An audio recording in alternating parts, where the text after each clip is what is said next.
Okay, I got And it. my It's screen. going. It's going. It's because we changed the password. All right. Yay. It's going, babe. It's going. The girls got it. You're gonna kill Thank it. you, Tyler. Don't need it, but yeah, it'll be great. Are we live? Hasn't started on YouTube yet.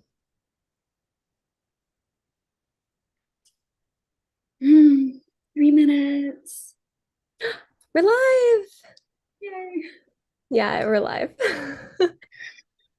And we've been live, so oops. Perfect. All right, Too bad everyone. you can't edit those YouTube videos. Yeah. Our first couple of seconds there, we might have looked like a goofball, but That's just us right. being ourselves. Yeah, exactly. You want me to let people in? I don't know. Let's wait 2 minutes. Make them wait for it. Yeah, let's make them wait. I'm gonna post one more time on Instagram. We are going, huh? Okay, you can speak. We have our YouTube representative on the other side of the table, and he says there's one person on YouTube. So hey to our YouTuber. Hey. And I need to show my representative. Ooh, the waiting room is filling up. Yay! Hey Yeah. everyone. Oh my gosh, all these people trying to come in. It deserves a drink. I wish you could telepathically just like send me a margarita, please. I'll cheers you with my coffee. So Yeah, wait, I here's got to, coffee here's too. to us. We'll go coffee the first half. I'll save my margarita. Okay, here's to us, babe. We can do this. Okay. Hmm, All right. I think we should do it. let's do it. I'm going to admit and disable the waiting room. Okay. Hello to everybody. Hi, everyone. So you are not going to be able to start your video or audio. Please don't be alarmed. That's on purpose. Yeah, we did that. With this many people, we definitely have to make sure that it is nice and quiet and not distracting, but we are so glad you're here. Yeah, and I wish y'all could all talk because it's a little, crazy just to have Taylor and I speaking and knowing y'all are all on the side, but we are so happy y'all are here to listen to us talk and hear our stories. Thank y'all for coming. Yes, definitely. So while we are getting started and warmed up before everything gets going, I know many of you know that we are doing some awesome giveaways during this event. Ashley and I are so excited, and all of our amazing sponsors really came through for us on this. So I'm going to go ahead. I've already dropped it in the chat, but I have to be honest, I'm not 100% sure that you can actually see what I've dropped in there since you weren't there earlier. So I I'm do. going to drop again. Mm. There's a little graphic image that I'm posting, and if you click on it, there it goes. Enter to send. There it goes. So if you click on that, you can see some of the giveaway items. We have amazing snow goggles, a super great tripod. I personally use this tripod and I love it. So all kinds of good things. So definitely check that out. Yeah, check it out. And I'm gonna put in the chat room right now the amount that you should donate to be in the running to win one. Yeah, so the giveaways are, there's like an amount that is required to enter each particular giveaway based on the item. So Ashley's posting that information. It'll give you like the minimum donation amounts in order to go ahead and to be entered for that item. Yeah, so this is a free event, as y'all know, because y'all are in here and you didn't pay anything. And how we are raising money is through these giveaways. So we do have a goal. You can see on Taylor's screen, she has an overlay.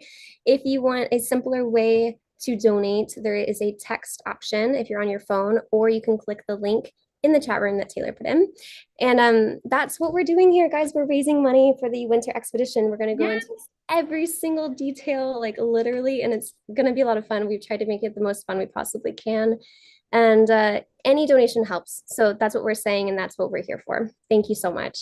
So let me explain a bit about how the donation process works, just so you guys are aware as we're going through this, you'll already know how to do it. So on my screen, you can see on the bottom that if you text Greenland to 707070, you can donate through your phone. But there's another way. I am about to share with you an app that is part of Zoom. So when I share it in just a moment, hit accept. And it will take a few moments to load, and that will allow you to donate straight from your laptop. So if you're on a mobile device, you will not have this button option. But if, oh, someone donated already. But if you're on a We'll try not to do desktop, that every time. We might get really annoying, but we're really excited. yeah, so I'm going to go ahead and share it now. So I'm going to share it to all participants. I'm going to invite all of you. Guys, And I should have had like a bell or something. Every time we got a donation, we could have rang it. Yeah, but we're going to get so many that's going to get annoying. I don't know. Maybe I'll just like splash water in y'all's faces, screw the computer every time. So hopefully everyone received that notification. And once it loads, it can take a second. There will be a donate button on the side of your Zoom window. It makes it so easy to do. So Yes. yeah, so, and I also want to let everyone know that please be using the chat. Anytime you think of a question, drop the question right into that chat, because as we go along, we want to answer all of y'all's questions. And I know you're going to have a lot after you kind of hear what we're presenting about and the crazy stuff we've been up to. You're going to have questions, and we will answer them. Yeah, y'all look and just chat away, okay? Like chat with each other, chat with us, ask everything. So Taylor, you ready to jump in? I think we should start. Yeah, I'm super ready. Let's go. Okay. So first, I'm going to share my screen with y'all. We have some visuals to show you guys. Let's do it. Every time I share my screen, you'll just have a little patience. I don't want to click the wrong button. Right. Here we go. Oh, here's our beautiful presentation. Okay, everyone can see? You're good? You can see, Taylor? Yes, we are good. Oh, beautiful. Okay, so we are all here today because we are working on in my opinion, beautiful documentary, but it could be another word for you. It is a very important documentary. It's near and dear to Taylor's and my heart, and the title of the film is Hila Kahimi. And if you don't know what that means, which we didn't, we learned, it means but the weather, or the weather, or maybe the weather. There's a lot of different interpretations of Hila Kahimi. It is a saying that you would use in northern Greenland in the Avanaha area when you want to go hunting or you want to travel and the weather isn't looking so good, or you can't move because of the weather and you might be stuck for like a month at a time. So this film is about the northern hunting community and all the obstacles they are coming across while they're trying to keep their hunting traditions alive. And we're going to go into detail about what those hunting traditions are and why it's important to keep these traditions alive. So it's a Tracing Thought film. Tracing Thought, if y'all didn't know, is my production company, and I'm the filmmaker and Taylor is a producer on the project. About the film. So you can see here, in the northernmost settlement on Earth, the Inuit people use a traditional hunting method that's been practiced for over 4,500 years. The conversation in the film is between the hunters, but also the government and the scientists. So we're getting all points of view because Tracing Thought Films tries to be as non-biased as possible, although we always do everything through an Indigenous point of view. So we're trying to highlight how they're feeling, their emotions, but while stating the facts, of like things that we cannot deny about the earth and about, the community and where we are. Taylor, do you have anything to chime in? You can chime in at any time. Oh, yeah. I mean, Ashley, you did a great job explaining that. We're going to start actually at the beginning. So kind of let's take a step back from the film itself to where our origins came from. So in the beginning, I went to Greenland. I had gone a couple of times before, but this project started in 2019, the roots of it at least, because I went to Greenland with a backpack and a sleeping bag and a tent, and I was just really determined that I was going to find wilderness and figure out the reality of what Greenland was really like. It was just a personal mission of mine. And when I got there and I spent over a month exploring Greenland and enjoying the beautiful, amazing wilderness, I also spent a lot of time in the small communities. And that's when it became clear to me that the real story of Greenland and what's going on there today wasn't just about the nature, it was about the people. So spending time in the communities, that really allowed me to interact with people and find out what their real concerns were. And that just, it hit me so deeply that I needed to reach out and bring someone else on. And that's how I reached out to Ashley. So I knew Ashley was this incredible filmmaker, and had so much admiration for her work. I'm so lucky to be working with her on this project. And I reached out to her because I don't have the filmmaking skills that were required to bring this project to life. And I just knew that this story was meant for the screen. So when we first got in touch, I don't know, Ashley, what was your first impression? I don't know, if you're on Instagram and you're a creator, you might often get messages from people that are like, hey, let's make something. And honestly, Taylor, I think you hit me the right day, right time, and everything was meant to be because I'm usually like, I'm really busy, but this story, it was just so cool. I was like, honestly, I watched what Taylor was doing and I was like, what she's doing is amazing. I love where she's traveling to. I hadn't done anything in cold weather. I didn't know anything about this community. So that really prompted my like exciting, just, I don't know, I was really I just excited. sucked you right in. Yeah, you got me. It was an easy sell. And then we became stuck together permanently because we actually have a shared link in our history that we didn't know about. Like Oh, the yeah. person that I was living with at the time and her husband were roommates in the Navy. It's so weird. The world is so small. So crazy. And then two redheads come together online and then the people that we were with, like, hey, we know each other. Really, really So exciting. weird. Yeah. These are some So yeah, photos. some of Ashley's beautiful images from our trip up there. Yes, this was in the very last couple of days of the trip when we were doing all we could to try to find a narwhal on the water. It was very difficult. There was 4 boats all tied together.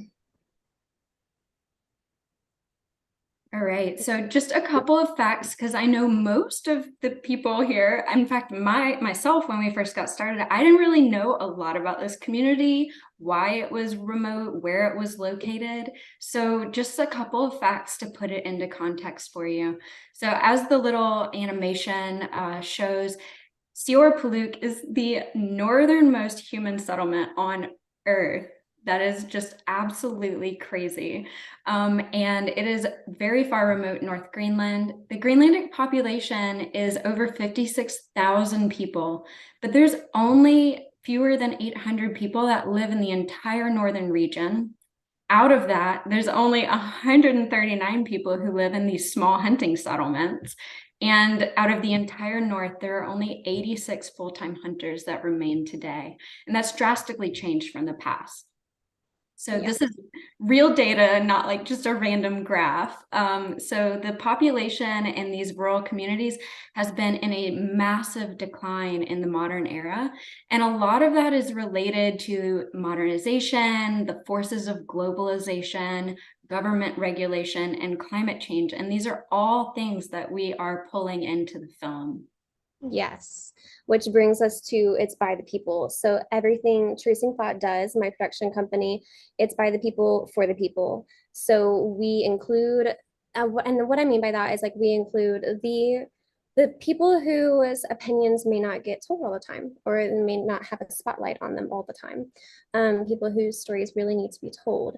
And we feel like this community in the northernmost settlement in the world, their story has been told by others. We're not like the first people to come across this community or anything, guys, but the story through their point of view is what we have yet to see in a way that we're doing it, that people have also done it. But we really, really want to make sure we highlight all the different angles. So Taylor is a scientist herself. She's studying for her PhD, and Right. we find it really important to include these facts and compare the outside world to this teeny tiny community in the North and talk about how hunting traditions should be saved and preserved, as well as acknowledging like what's going on in modern day life in other communities. And everything is done through people who support us. So Tracing Thought is completely a crowd-funded production company. So when you see our sponsors, they're not sponsoring us with money, they're sponsoring us with equipment to just help us get a little further along the way. And then y'all's money, if you've donated, and we see that we're getting donations, thank you guys so much. Y'all's money is going directly back into these communities. So to hire our translators, who you'll meet in a little bit, Yuki's going to be on, and all the other people who are helping us on this journey. And here's a little bit of our support team. We did a live call with you guys, everyone in this photo, when we were in Greenland in summer 2022. And a lot of you may know that we had a Kickstarter campaign for the first half of this massive journey, and it funded the entire summer expedition for Taylor and I both to go. Now, this winter expedition, all of this money is just funding me to go because winter is much harder to travel during. And we'll get into that as well. But you can imagine going into the winter in the northernmost part of the world is very difficult. Just a little fun anecdote photo of me and Taylor, like loving, loving our lives, loving the journey. But making a Kickstarter is hard. yeah, we're not going to deny that this takes a lot of work and time, but we're more than happy to do it because we love what we do and we appreciate y'all supporting us. And here's all of our amazing sponsors. Yes, this documentary is completely sponsored by Canon. It's a Canon filmmaker, and we're really honored about that. And Nemo Equipment is one of our most famous and biggest supporters through this entire process, as well as Zeal and Nisi and Peak Refuel. I'm going to show y'all later, but I have some awesome Peak Refuel news. If you haven't tried their brands, this is what's going to be keeping me fueled up all the way through the winter expedition. So thank you, Peak Refuel. Okay. And then important things, guys. So other ways we're giving back to the community to make sure you know where your money is going. We are preserving all of the interviews. So the language is going to be preserved with the Greenland National Museum. And we've already spoken with them. We're going through the whole process of how to preserve these interviews. Really excited about that. We're preserving an endangered language, basically. Keeping it local. We're hiring everyone as locally as we can. I'm trying to constantly find musicians, translators, of course, but all the hunters, all of our fixers, everyone is local. So the money is going straight into the community that we're talking about. We wouldn't want it any other way. And obviously, global distribution of Indigenous voices. And we're making sure that their voices are being told the way they would like them to be told, not the way we think they should be told. Keep going here. But if y'all have any questions, Taylor, do we have any cues in the chat room? No, y'all are so quiet. Please drop questions as we're going. Yeah, this isn't going to be our whole 4 hours. Just in the beginning here, we're going to do this presentation, and then we have a lot of other stuff too, just so y'all know. So summer 2022 was a massive success.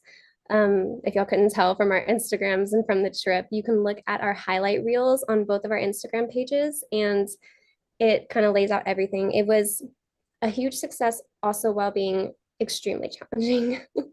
It was a lot of surprises. Is that how I should say that, Taylor?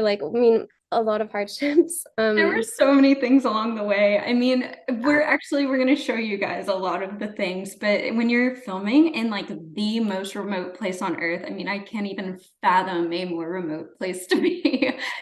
Things are just going to go wrong. And actually, no service, not just, oh, you can get service when you go back in town. No service. We're out hunting for, weeks on end. Hila Kahimi, we have no idea when we're going back.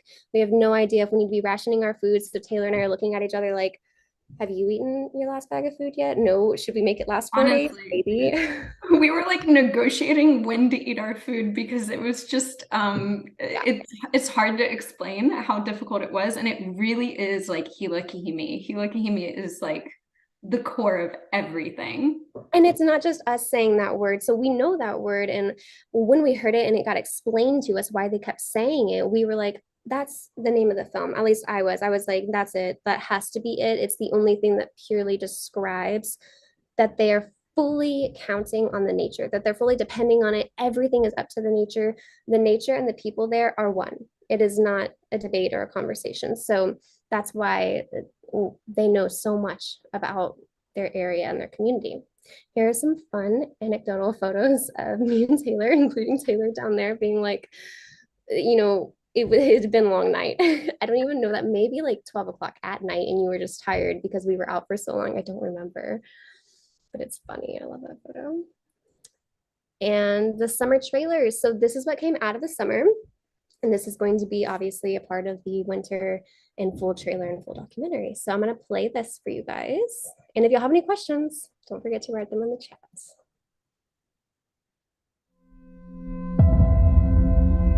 생각고 나를 터냈고 호나치고 담아치고 기도 하와지고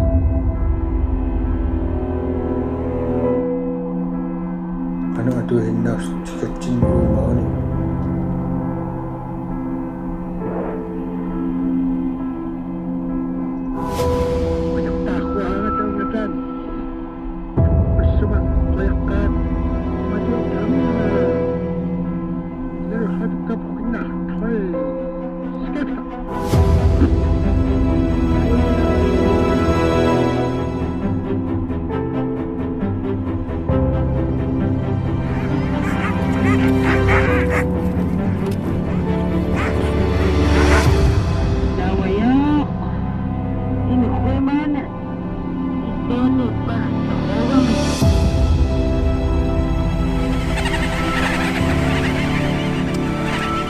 Tarteva upiniakko akasilla sujaangata aamanaarakassuus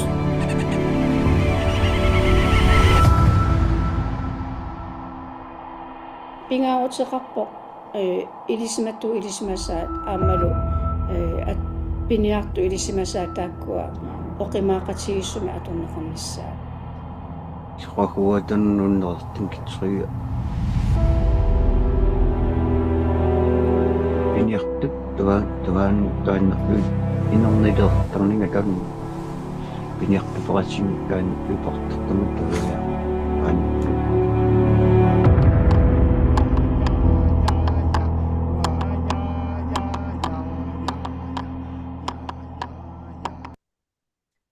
That's the summer trailer.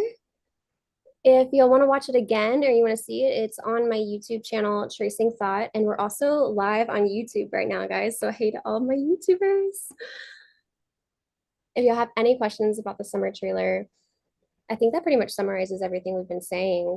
Don't you think, Taylor? Yeah. And one thing that I do want to point out is that Ashley is really by the people, for the people, and showcasing Indigenous voices. That's why it is in the native language. It is never like the role of the creator to put words in someone else's mouth. They have their own voice, and we're just allowing them to use their voice in this way. So that's one of the reasons why we're using the native language, also an endangered language. So any more visibility on that is super critical. Yeah, thanks for pointing that out, Taylor. It is often when I go into an interview that they're trying to speak English and I remind them, no, I come to you. It's about your life, how you speak and how you want to say it. So that's why it's important. Also, we get a local translator that can best translate exactly what they're saying and also feel the same emotions and feel what they're feeling and have a connection to the translation, because translations are hard. They're not always exact. If you've ever worked with language, you definitely know. So I had a couple of messages about donations, and I'm just gonna, guys, I know a couple of new people popped on. So there's 2 ways to donate. If you're on a mobile device, all you have to do is text Greenland to 707070. So 707070. If you are on a computer, then I am pushing out an invitation to use an app called Pledge, and it will drop a donate button directly in. While we're in screen sharing mode, it may not be as easy to see it, but don't worry, when we stop screen sharing, just accept that invite and it will pop right up. And you can always text. And we do have a couple questions. So Taylor, were you living in your tiny RV? Mike asked, Mike, are you asking if she was living in her RV when we were in Greenland? Definitely not in Greenland. That's not what you can't be asking. No. Mike, clarify that for us. And Um, Joseph asked, yeah, you can answer that one, Taylor. Joseph asked, how did the remoteness affect video workflow? Okay, so Taylor, go for it. Where were you in your RV?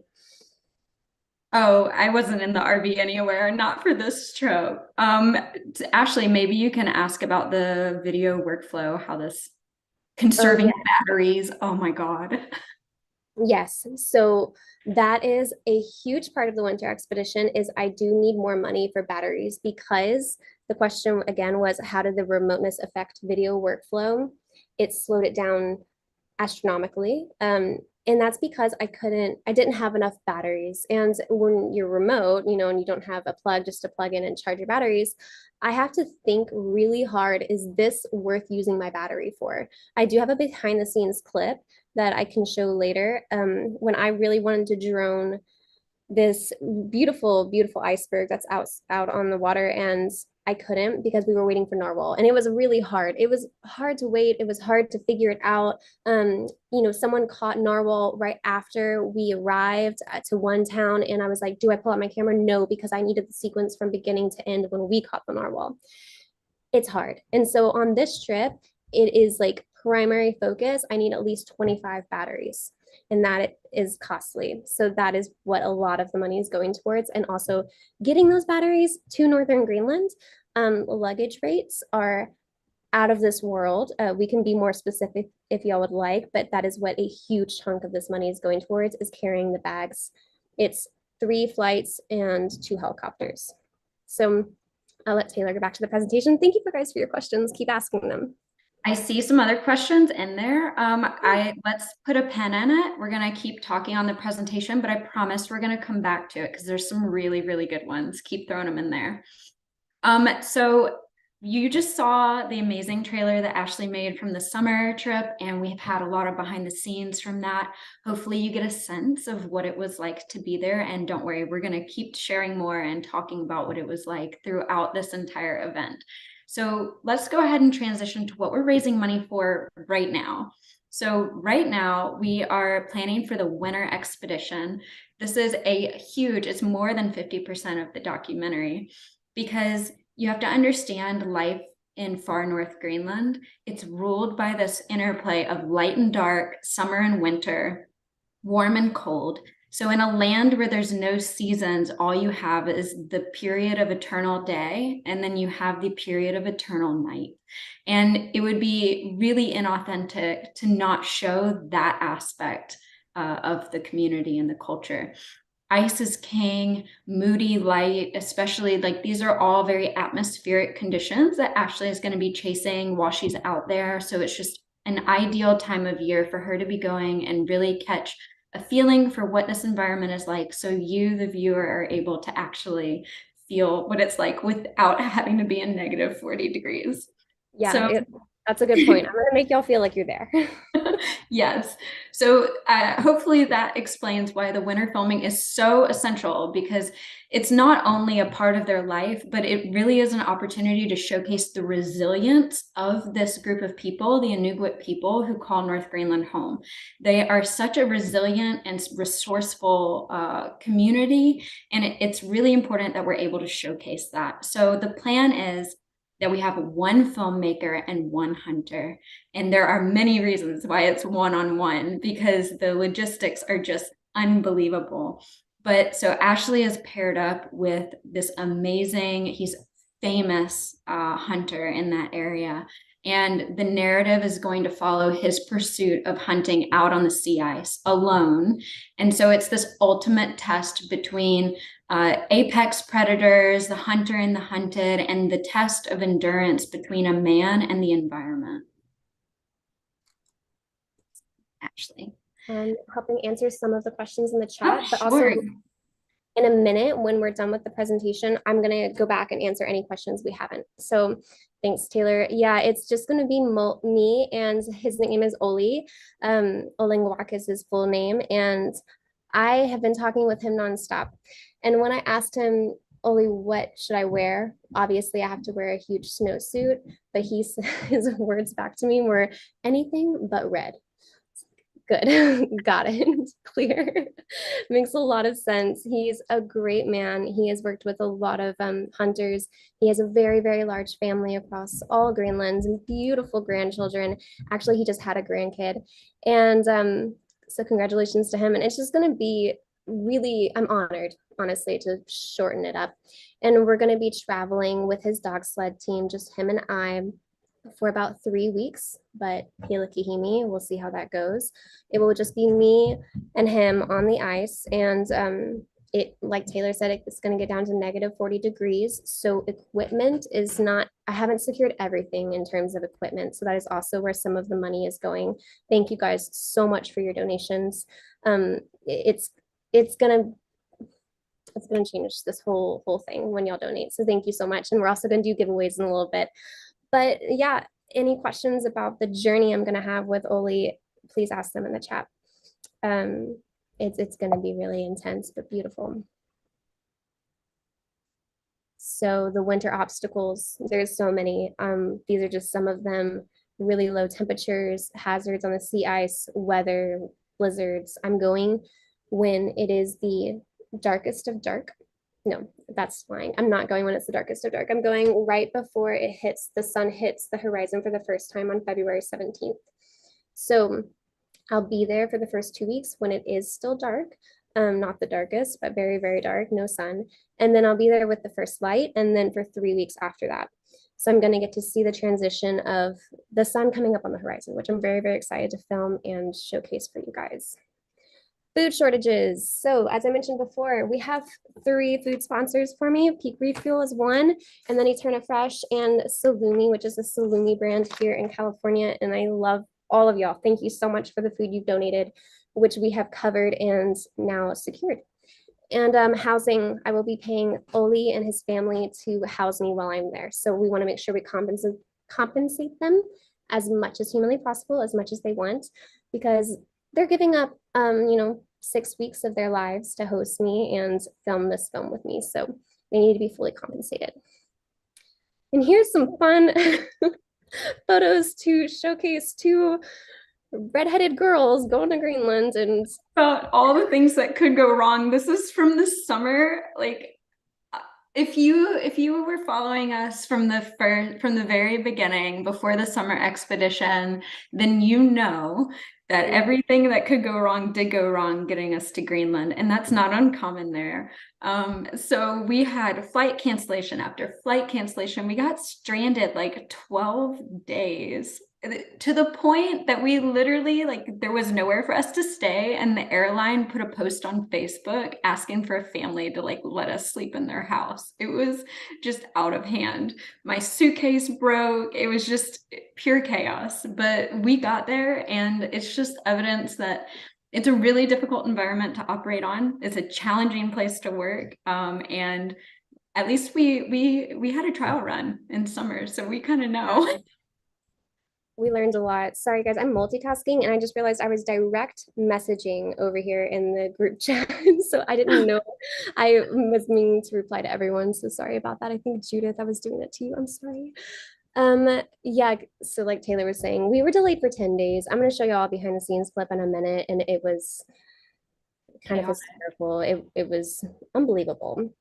So let's talk a little bit about the mission for winter. So we talked a bit about the narrative that we're building, but really the mission comes down to 3 main things. The first one is really just showcasing the spirit of the people that live there in an authentic way.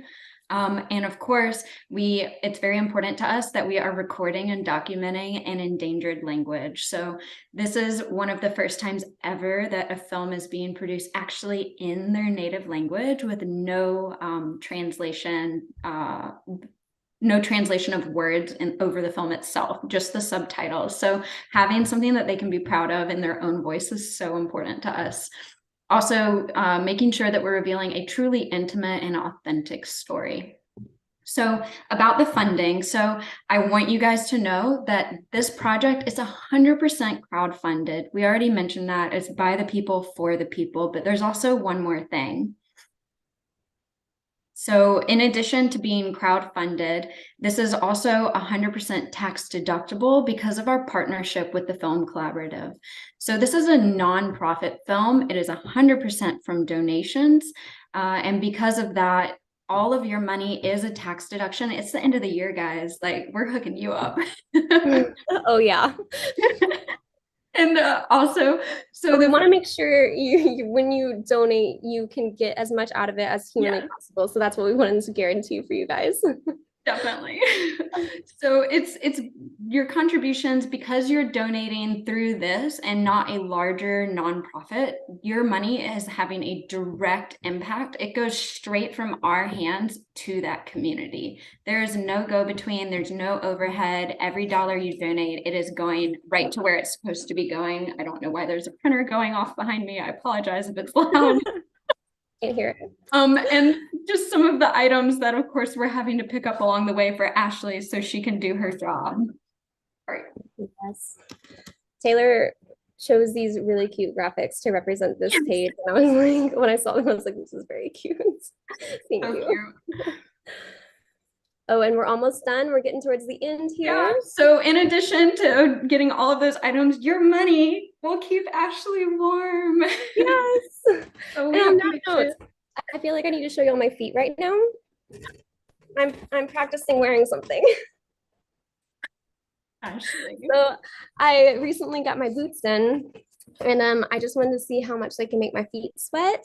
They are really awesome so far, and y'all can see they're really, really heavy. They're huge. There is a whole boot inside.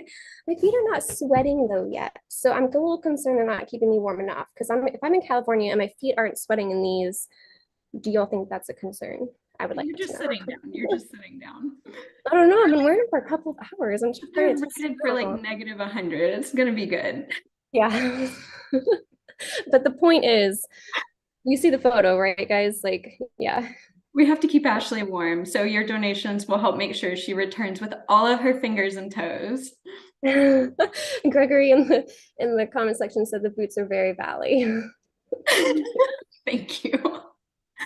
So, guys, this is a great time for you if you have questions. Ashley, if we can stop screen sharing and I can push that the pledge app again one more time. So guys, we're about to go into our first giveaway drawing. So make sure that you get in your donation. You can text Greenland to 707070. And also, if you are on a laptop or desktop, just accept the invite I sent you, and you can donate through the button of the pledge app. If you're downloading it for the first time, it just takes a second to upload. So while we were doing that, I will give you guys a couple more minutes to get in some of your donations so we can do our first drawing. The first drawing is going to be for filter holders. So we are drawing for 2 of them. So yeah, well, Taylor is going to start adding up everyone who's donated to put you in the running for filter holders. I'm going to answer. I think Joseph asked, what in the world am I doing with a bunch of eggs in my hand in one of those photos? That is such a good question. It is a terrific question, and I'm not going to be shameful on this. And I'm just going to show the video. So yeah, Joseph, hi, by the way, guys, we love y'all for coming. Thank you so much. Joseph said, what are you, Ashley, doing in the photo booth with 4 eggs? I guess 4 hard-boiled eggs, you're right, is a good travel meal. Exactly. Okay, raw eggs don't travel well. Okay, got it. Yeah, exactly. I'm going to show you guys a little video. Screen sharing now.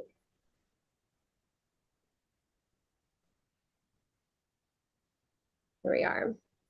Can y'all see my screen? Yes. Yes? Well, okay. we see Miyuki. Y'all see Miyuki? Oh, no, I'm sorry. I'm lying. No, okay. Right. Come on, team! Let's start here. No, that is not supposed to be going that direction. It is the Leaning Tower of Luggage. The wheel broke off.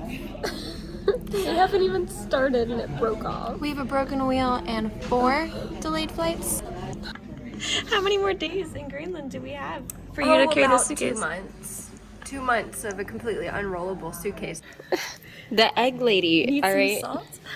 Show your shame. Hold up the bag of eggs. My friends. This woman is traveling internationally with bags full of eggs. Best protein snack. I reached into my bag and was like, what's that? And then I realized, oh yeah. July 17th.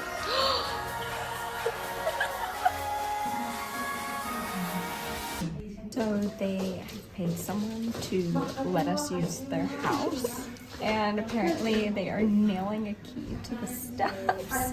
We're trying to find out the address now. It's gonna be fun.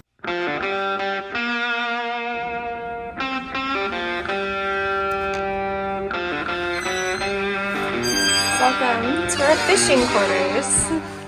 Our pillows are equally sized, as you can see. Heading out to the icebergs. Got our bag to do a little camping with Nemo equipment. This is how we travel these days, whichever way we can. And videos. Look at them! It's Greenland.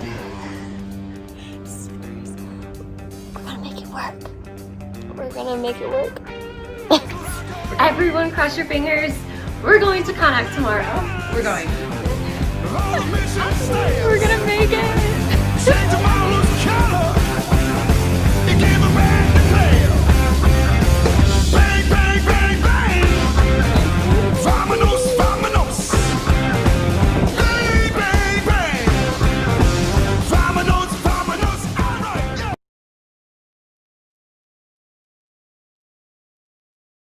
I love that video so much. I want to explain some of it and I'll answer y'all's questions in the chat. So that was our journey. That was the behind the scenes video that was made for a tier of our Kickstarter donors. The video is actually about 30 minutes long of like a vlog style behind the scenes of just all the things we encountered. Kind of me and Taylor just laughing through like our trip whenever we were feeling like things were getting really down, but we just kept each other, spirits high.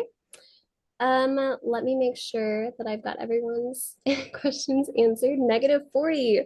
Will it lose any issues to your equipment? Oh, pose any issues to your equipment. Molly asked if being a -40 degrees is going to affect my equipment. Yes, it is. In the last hour of this Tale-athon, which I know it's late for some of y'all on the East Coast may not be able to stay, which I think where Molly is.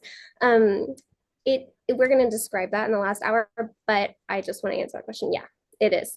So I have spoken with Canon. We've had long talks about exactly what camera I needed to use to make sure that I don't cross any more issues than I need to. And I'll be revealing that camera in the last hour to keep some things a mystery, but it's definitely the strongest they have. Good questions. Thank you. I've answered some of them writtenly earlier while Taylor was talking, so. Yeah. And someone did ask about the raffle prizes. I just want to remind people, I've dropped a picture in the chat, and that'll show you, if you open it up, what some of the prizes are. And let's see. So there were a couple other questions. Yeah, Joseph knows what band I'm using when in my behind the scenes video. Clutch is awesome. Nice. Awesome. Yeah, I try to make them fun, and I don't get hit with royalties or anything on the behind the scenes videos because those are private, so I can make them a little more fun. Why not red clothing? Andrew asked. Because we are going to be going out hunting, and red would be very distracting to the environment that is completely white. So we want to make sure that I blend in as much as possible with the crew. And that is harder to find than I realized it was. I actually got offered to get a red suit from someone at North Face was going to lend me one, a North Face climber, not North Face the brand. And what happened was the suit was red and I couldn't use it or borrow it. So if anyone wants to lend something, if you can't donate money, but you're like, hey, I'm a cold weather person that goes into cold weather all the time and you have a suit that you think would fit me that's white or blue or another color, y'all just message us, guys. We're really like trying to make the community as involved as possible.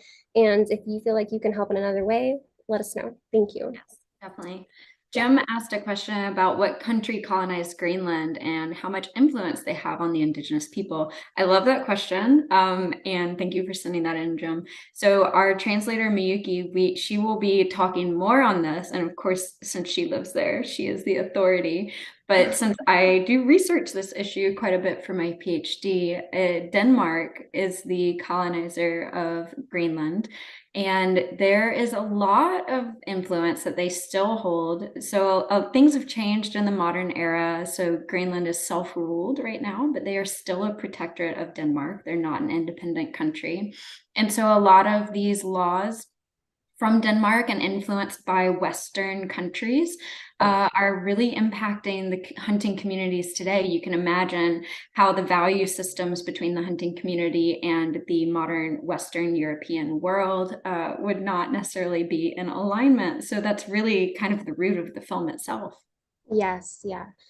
I also wrote a little bit too about that question earlier. Thank you, Taylor. Also, what brand are the boots? They're Baffins. And also, just so y'all know, these boots are men's because apparently women don't need boots that keep your feet as warm as men do. That's my only feminist joke I'll make on this call. I'm sorry, I had to do it. But they are men's, and actually, I think they're a little too small, which is very, very frustrating. But I want to be able to put some nice socks in there too, and keep my feet nice and dry. So I think I'm gonna have to go up a size in men's 10s. That doesn't really make sense to me. They seem already ginormous, but that's what it is. Any more questions, guys? Andy asked if there's a written language for Inuktitut. So that's a great question, actually. It's a little bit outside of the scope of the film itself, but I can definitely answer it, that there is no standard written language for the Inuktitut language that they speak in Northern Greenland. And that has caused a lot of problems with them preserving their stories because there's no standard written language. So that's just another reason why it's so important to show this film in their spoken language. That way it is preserved forever. Yes. And we've reached 1/5 of our goal. Yay. Thank you, Andrew, for sharing that. Oh, it's so exciting. Thank you guys so much. Y'all, I'm so excited to do the giveaways. Taylor, do you have the winner of the Nisi filters? We're gonna do, or not? I'm gonna share my screen and we're gonna draw together. So we're gonna do two filter holders. So I'm gonna go ahead, share my screen. All right, everybody, let's go. Oh, this is exciting. It's like Wheel of Fortune live. And we will be emailing people, so I will email you. Will? Yay! William! All right, so we have Will. All right, so you have won a Munch filter holder. Yes, and we're gonna spin again. Because we have multiple of those.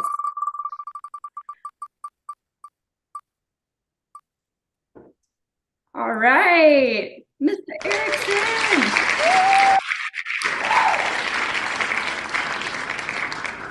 I love that it even claps. That's so cute. The one I use doesn't clap. All right, so I'm gonna stop sharing. So Ashley Richard is actually here. If you can make him a co-host and spotlight him.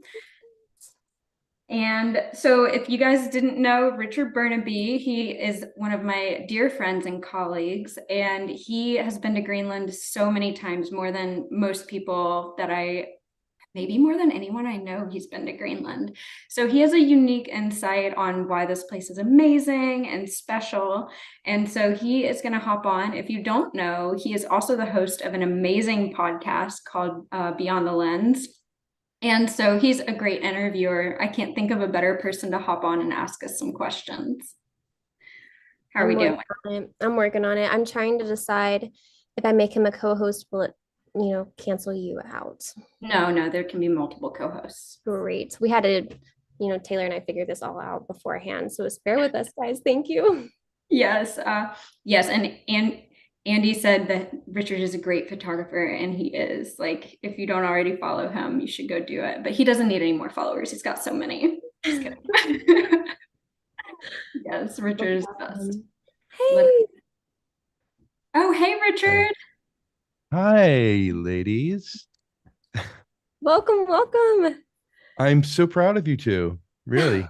And watching this, it's like it's part BBC documentary, part game show. Yeah, I hope so. That's what I'm that's what we're going for. It's nice.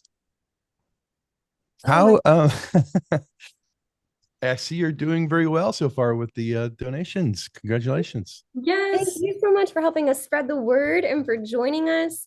We appreciate it so much, guys. Y'all need to go follow this man on Instagram and all of his socials. He does amazing work, and it's an honor to have you on today. Thank you so much. Well, thanks. And I have to correct Taylor, though. I have not been as many times as you to Greenland. Oh, I don't know. Well, Nope. maybe I've just spent more time there. You're definitely better versed in Greenland than I am. And mine are just not as cool and adventurous as yours either. So Aw. I'm down the totem pole on the rankings of Greenland awesomeness. Sorry, Taylor. Well, I hear you have some questions for us about the winter trip. I do. First, what I was going to ask was I was going to play fill in the blank. This trip will be a success if blank. Oh, Ashley, you have to have this one. I had like 15 immediately shoot into my mind. It was like, which one is at the top? I don't know. They're all lined up in my brain. First one that came to mind, this trip will be a success if I make it there. Oh my gosh, that's a pretty low bar. I think if I make it there, it's not low because as long as I can get there, obstacles can, be overcome. Like I can stay there for as long. I have preparations and food at least, and the community to stay there as long as I need to. I don't have any dire needs to come back immediately at a time frame. That's very important when filming Tracing Thought films, is to never rush the community, never rush the people I'm filming. If they say now's not a good time and I've come, it's to accept that because their way of life is probably much different than ours. And if I need to wait 2 weeks, I'll wait 2 weeks. So as long as I get there, everything else will unfold within time. Hilikihimi. Hilikihimi. So you've shared a little bit about some of the gear you're going to be bringing, but I was wondering if there was one piece of gear that would surprise people. What would be the biggest of what you're bringing other than eggs?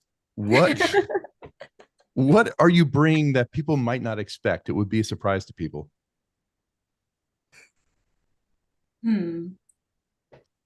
Well, or do you have to be very you have to conserve the weight and you really can't afford any luxuries or surprises? Everything has a very specific purpose. Actually, I know what Ashley probably is going to bring that people wouldn't think of. Oh my God, I kind of want Taylor to answer before Let's I answer. hear it. Come on.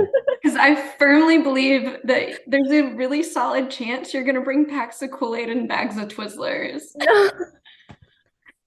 It's exactly what my mind went to, though. Taylor and I, both of our minds went to what am I bringing to give back to the people we're staying with. Back. And that is exactly what they love. The kids love Kool-Aid packets and everyone loves Twizzlers. It's a huge thing when you travel up there. Like I remember I was on a trip. Taylor had already gone back to Ilulissat on the last trip, but I was out on a boat and I was looking across. We were traveling next to another boat. I don't remember why. I just look over and they're eating Twizzlers. Everyone has like a giant Twizzler in their hand. They were eating them and no foreigner was on their boat. It was a local boat. And I was like, where'd you guys get the Twizzlers from? But it's summertime and they have packages sent to them and Twizzlers is in high demand.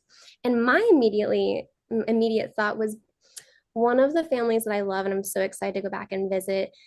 They have 2 teenage daughters and they're starting to get into like skincare and stuff and they don't have anything like that there, but they see it on YouTube all the time and they really wanted like a skin oil. And so I left them with all of mine and they were really, really like begging me when I come back to bring them some skincare products, which is going to be really hard, but it has been in the back of my mind. Like if I have any weight that I could bring just like a little, travel kit of some things where they can try some new products. I felt like the girls would really like that. And it means something to them, like definitely.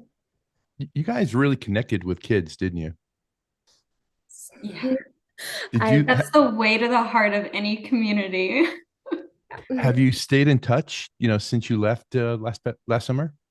Yes. Yeah. I actually, I have some fun photos. I should have brought them up, but FaceTime Lisa, who y'all will see in a little bit. She's a young little girl of the family we lived with, and we do makeup together because we don't speak the same language.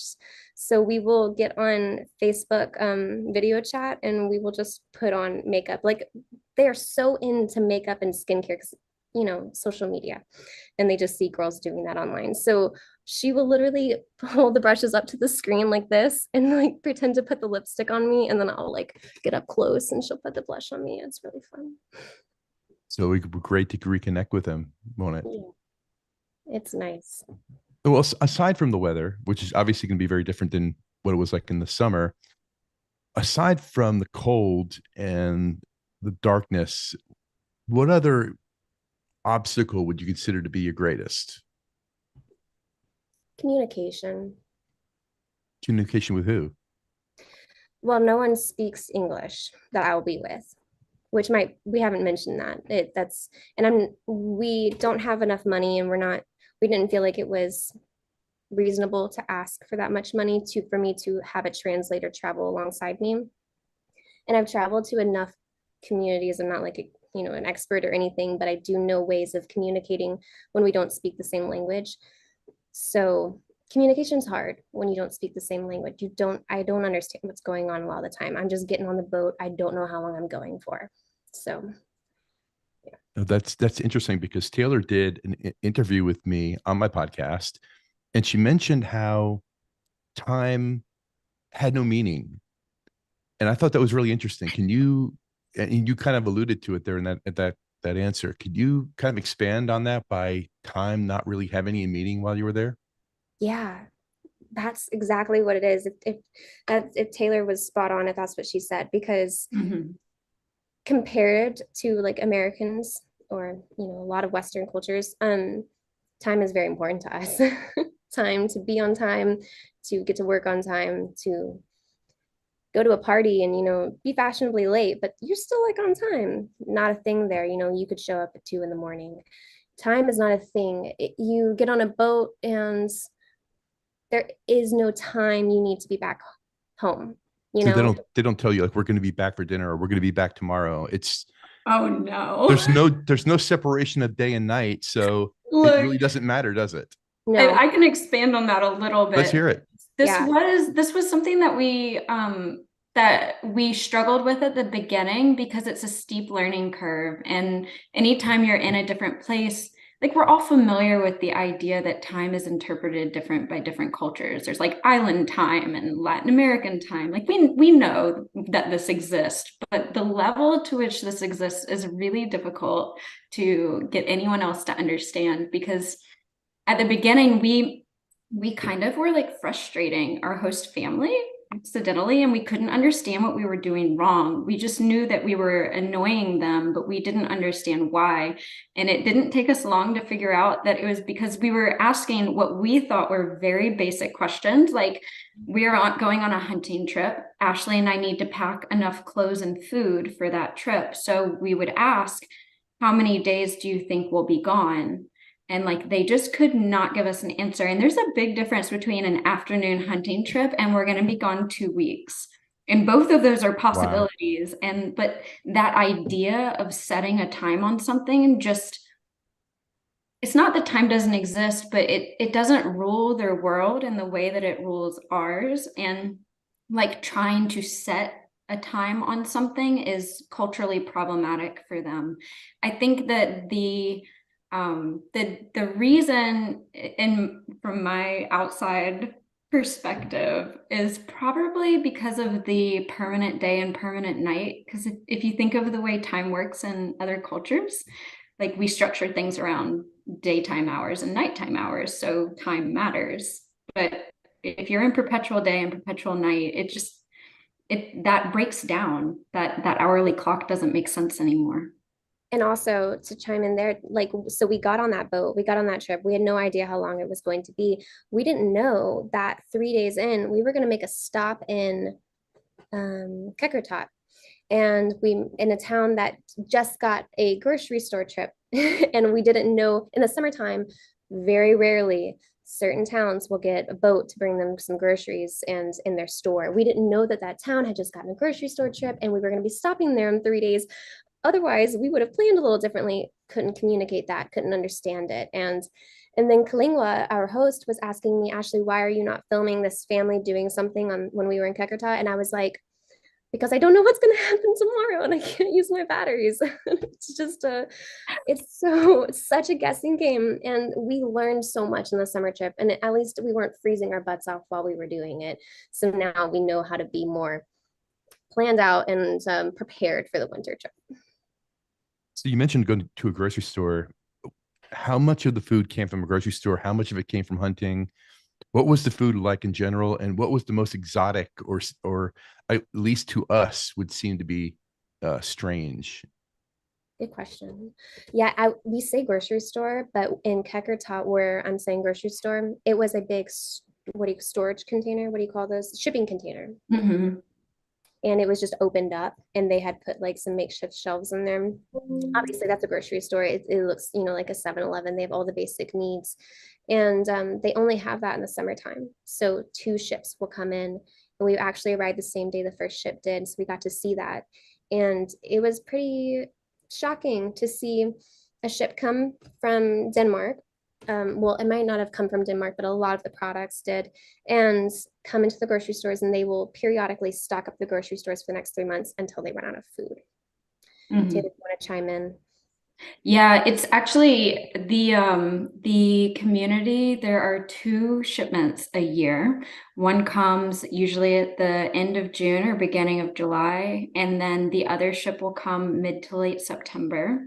So if you can imagine that your entire, oh my gosh, yay, thank you for $1,000 donation. Thank you so much, guys. Thank y'all. So if you can imagine that if you live your whole year and there's only 2 cargo ships that will come in for that entire year, when that ship comes in, I mean, like it seemed like the whole community is in the grocery store, and Yeah. it's interesting the things that they get too, like the things that people cherish, cans of Coke, candy, and Yeah. it's just like this example of the entire global world can be present at the most remote community on earth, and kids have cans of Coke, and like that visual image will just rock you of like, we are eating traditional food, we're hunting narwhal, and we have cans of Coke, which is just so wild. I know that there's a Coke commercial, I think back from like the 80s, where they go around to all the most remote places in the world and show like Coke will make it anywhere. And it truly is like a Coca-Cola commercial. But also, I really want to harp on vegetation because they don't grow vegetables or fruits. They cannot grow vegetables and fruits in their terrain. So the grocery store trips is mostly about, for the kids, obviously, Cokes and chips. That's so much fun to eat and try the new things of the year. But vegetables is also a huge thing. But this conversation is taking place in the documentary because I do have to say that their bodies were not meant to have this stuff. I'm not saying they shouldn't, and I'm not saying they don't have every right that we do to eat whatever they want if it's being shipped to them, but their bodies were built for the world they live in, narwhal, the food they eat off the land, red meat, animals, reindeer, polar bears. And when you're giving, it changes people, it changes culture, it changes attitudes, brain systems, digestive systems. And this is what a lot of scientists are studying. And also it's a lot of the conversations. So I do want to interview someone very special on this winter trip. And I've been talking to her and having a couple of Zoom calls with her. She is a food specialist in Greenland, and she works at the University of Greenland and talks on this topic a lot. So I really want to make sure that I can compensate her for a very, very awesome interview that would describe this better than I am right now. But it's very interesting. Food is a huge other topic. We can make a whole documentary about it. Like Taylor and I were talking about it nonstop. Did you eat any of the food that they hunted? I saw in the trailer where they were catching is it ox with the nets? Oh my gosh, Ashley, you should show Did the you behind did the you scenes eat an videos. auk? Did you eat an Yeah. auk? Oh yeah. Y'all They're want to super have good. a quick behind the scenes moment? I can show. Let's hear it. Let's see All it. right. I'm gonna This show. was the first time that we tried it ever, by the No, way. no. This is the second time It we was had the it. second time. It was the We second had it time. fried before, but we were trying it more raw, and you'll see in the video. Just give me 1 second. Let's get us there. The aqua's definitely, it ended up being my favorite Greenland food that we tried. I love those. Let's see which. Do y'all see my screen of an We aqua do. and Taylor's face in the Oh my corner? God, that face. Please play it. Okay, sorry. Go. She's helping. Galena's helping. Helping. So basically, we are the chicken factory, and it all happens on the table right here, right now. Pull it apart. Taylor's going first. Oh, okay. It's just like when it was fried. Okay. Why you so happy, Nick? I'm gonna try not to eat the feathers. Why you so happy, Nick? Why you so happy, Nick? Okay. Messy but good. Why you so happy, Nick? We're doing it. Dipping it in some soy sauce. No feathers so far. Have you had a feather? I'm avoiding the feathers. No feathers. Right here, right now. It's really good. Result is it tastes like duck. Tastes kind of like duck. Mm-hmm. We really like it. So now we like it fried. We like it cooked. It was cooked for Oil? for 5 hours. About 5 hours. Mom is a professional chef. Oh, and we don't forget the matak. Oh yeah, and we have matak on the Help table me. with Help cut with me. the ulu. Help me. Clean, Hey. Simone. Queen. Clean. Good stuff. Yeah, it was really pretty tasty. They didn't season it at all, and it tasted a lot like duck. You guys connected with the kids a lot better than the adults. Is that right? And I'm just wondering, Really better, but just it's different relationships. It's so hard. It's so easy to get super close to children because they're very trusting right away. And, you know, you have to earn your trust in a community that's so important, but the kids don't care about that.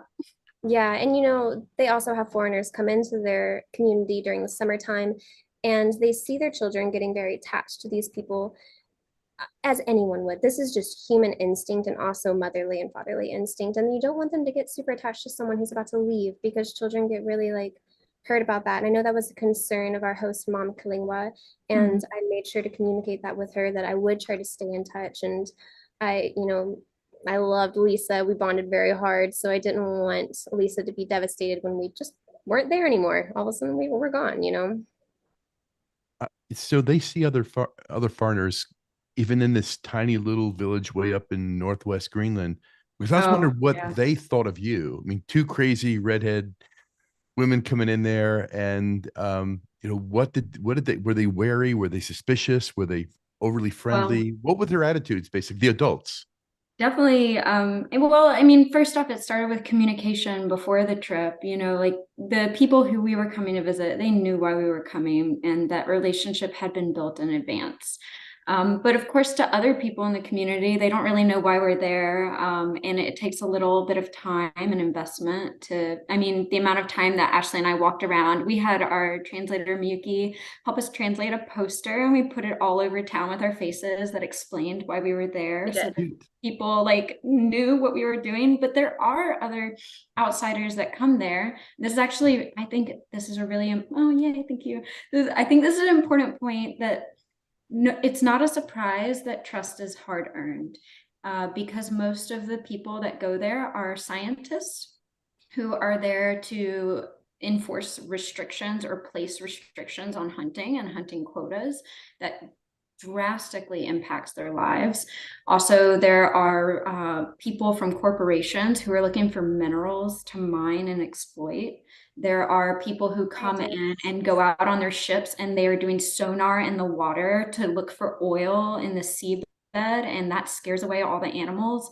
They have every reason in the world to not trust us. And yet they still chose to in the end. And that was really great that we were able to earn that place with them. I'm gonna harp on that. Like it was came in and we were best friends. That was, I never want to say that that was the case. And I understand why. And everyone, that is why we are staying for so long. That's why I'm staying for so long in the winter. We don't want to be just two people who come in, document their lives, make a film about it, and they never hear from us again. It needs to be a very communal effort and partnership with this community. That's why when we premiere the documentary, the first place we're going to premiere it is in Greenland and Connacht. And I want to answer just one or two questions real quick. Maybe we can talk about them as a whole.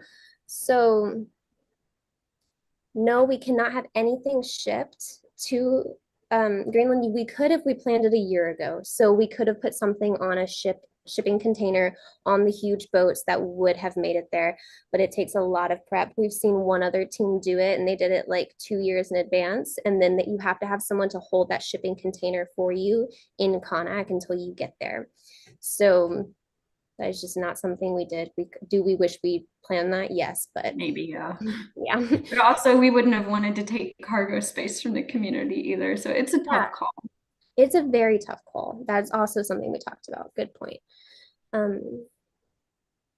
Jem wants to know when the documentary is completed, will it be shared to the local community? Definitely. Yes. By the people, for the people. Yeah, it's going to be shared to them first, and the translator is going to make sure that the whole thing makes perfect sense. Like it's good.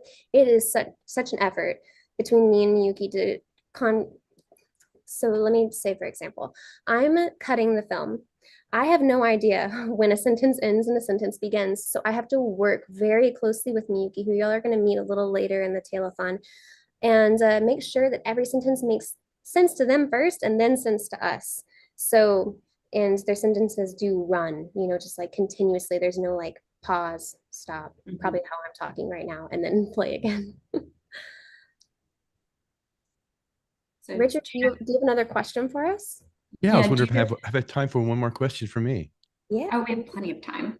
I thought it was fascinating that even in a very remote, isolated place like you were, that the kids particularly were very connected to the outside world via the internet, FaceTime and Facebook and all that.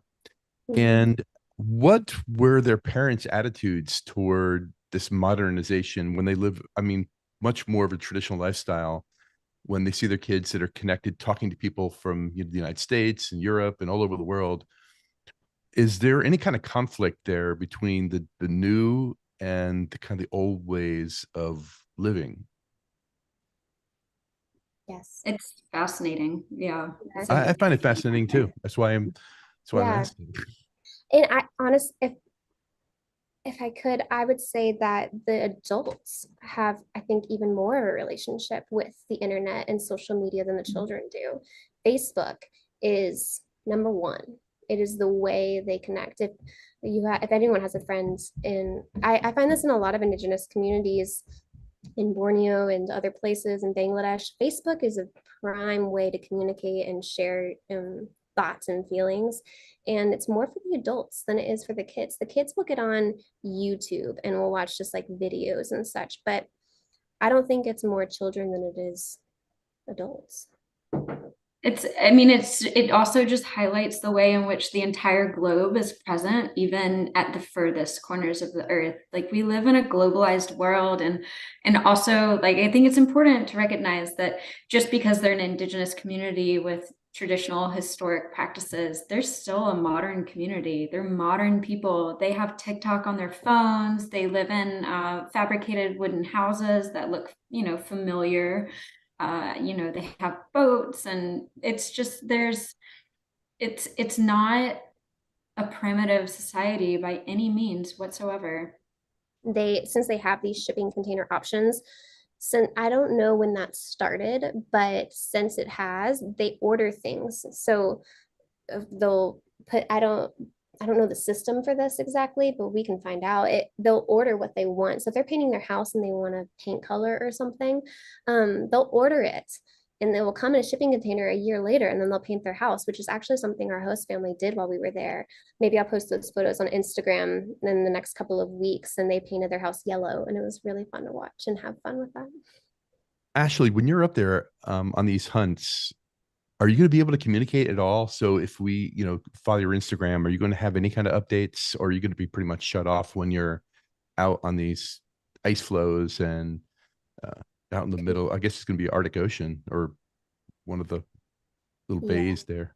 completely shut off when I'm out hunting. What I did last time was Greenland Rewind is I think what I called it, Taylor. What I think so. Yeah. And I didn't post it all while I was there. Taylor was keeping up with as much as she could because the town we were in did have a little service. Where I'm going this time, I'm not going back to exactly where Taylor and I were. I'm going more remote. I'm taking a helicopter to the place called Svisvik and living there, and there is no service. So I'm gonna pretend, and film everything just like in real time, but post it afterwards. And y'all will know I'll say Greenland Rewind or something like that. And how long will you be on one of these hunts? From 4 to 6 weeks. The Hilikahimi, the time is a little unknown on that. Wow. So you trust this Oli guy pretty strongly. When you just jump. Well, it's not just us that trust him, right? The whole community trusts him. Oh He's yeah, like yeah. a very respected person. So if there's anyone like I went on one hunt with him in the summertime with his family, and they're a joy to be with. They're so much fun. They have a lot of boats. They like to build boats. They're very well known, and they're incredible hunters. So honestly, I'm gonna harp on that. It's an honor to go hunting with him. It truly is. Mhm. Oh, I just think you guys are awesome, and I'm a little jealous, but mostly just in awe of your courage and your sense of adventure, and of course you're both talented artists too. So I guess I'm jealous of everything you guys are doing right now. Well, if we Yeah. could take you along, we would. Everyone, we get that a lot. We're like, do y'all need someone to carry bags? We're like, yes, actually, we do. If you want to just So many bags. Yeah, thank you so much, Richard. Thank I'm you. out of questions. You guys are you're really awesome, and I said really I've been following you guys since you've announced this, and I'm a supporter, and I'm really proud of you guys. Keep it up. Thank you, Richard. Thank Yeah, you. seriously, like, thank you so much. Could not thank you Welcome. enough. You're welcome. Oh my Awesome. God. So we are getting ready to do another giveaway. And then while we are getting ready for that, there's a couple more questions in the chat. I know we just covered a lot of information. Now is a great time to drop more questions in there so Ashley can take them away. I'm gonna answer some questions. Oh yeah, okay. I have a tracing thought representative here helping me make sure I get everyone's questions. So yes, Richard is a great photographer, guys. He is amazing. So y'all be sure to go follow his Instagram. I think he's on Taylor's story right now. I also can make sure to share. Thank you. More donations. Oh my God. Thank you guys so much. We're about So to do much. a giveaway. Taylor's going to be doing that. Ashley stays warm. Yes, Will. That is the goal. Everyone's concerned about that, including my mother. She is like, you are not going unless you raise enough money to have some clothing on your body. And I was like, I know, Mom. Anyone can understand that. No Amazon delivery. Yeah, no Amazon delivery. Bummer. Let me see. What else do we have?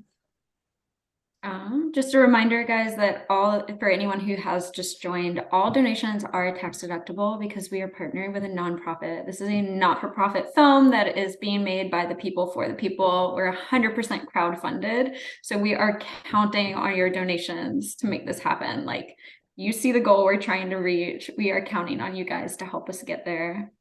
Oh my God, such a great question in the chat here.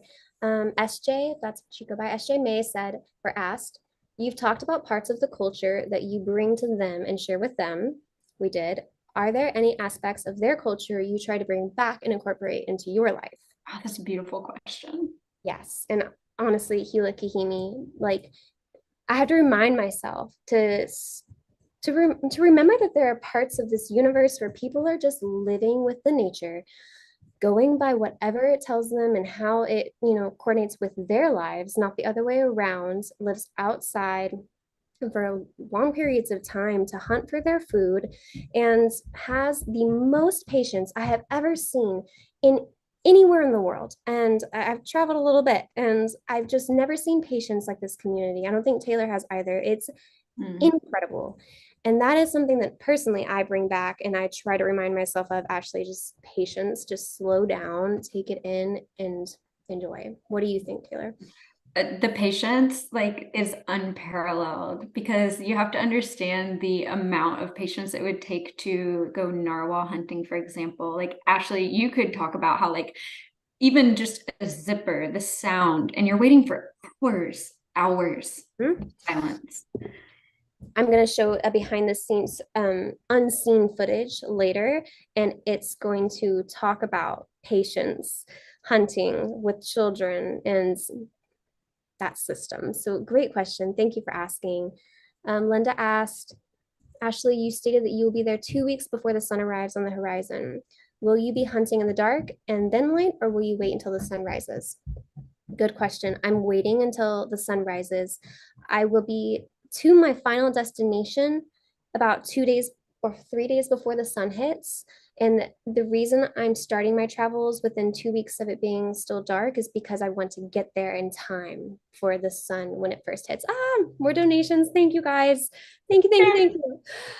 Oh my God. Oh, that's so amazing. It's so amazing.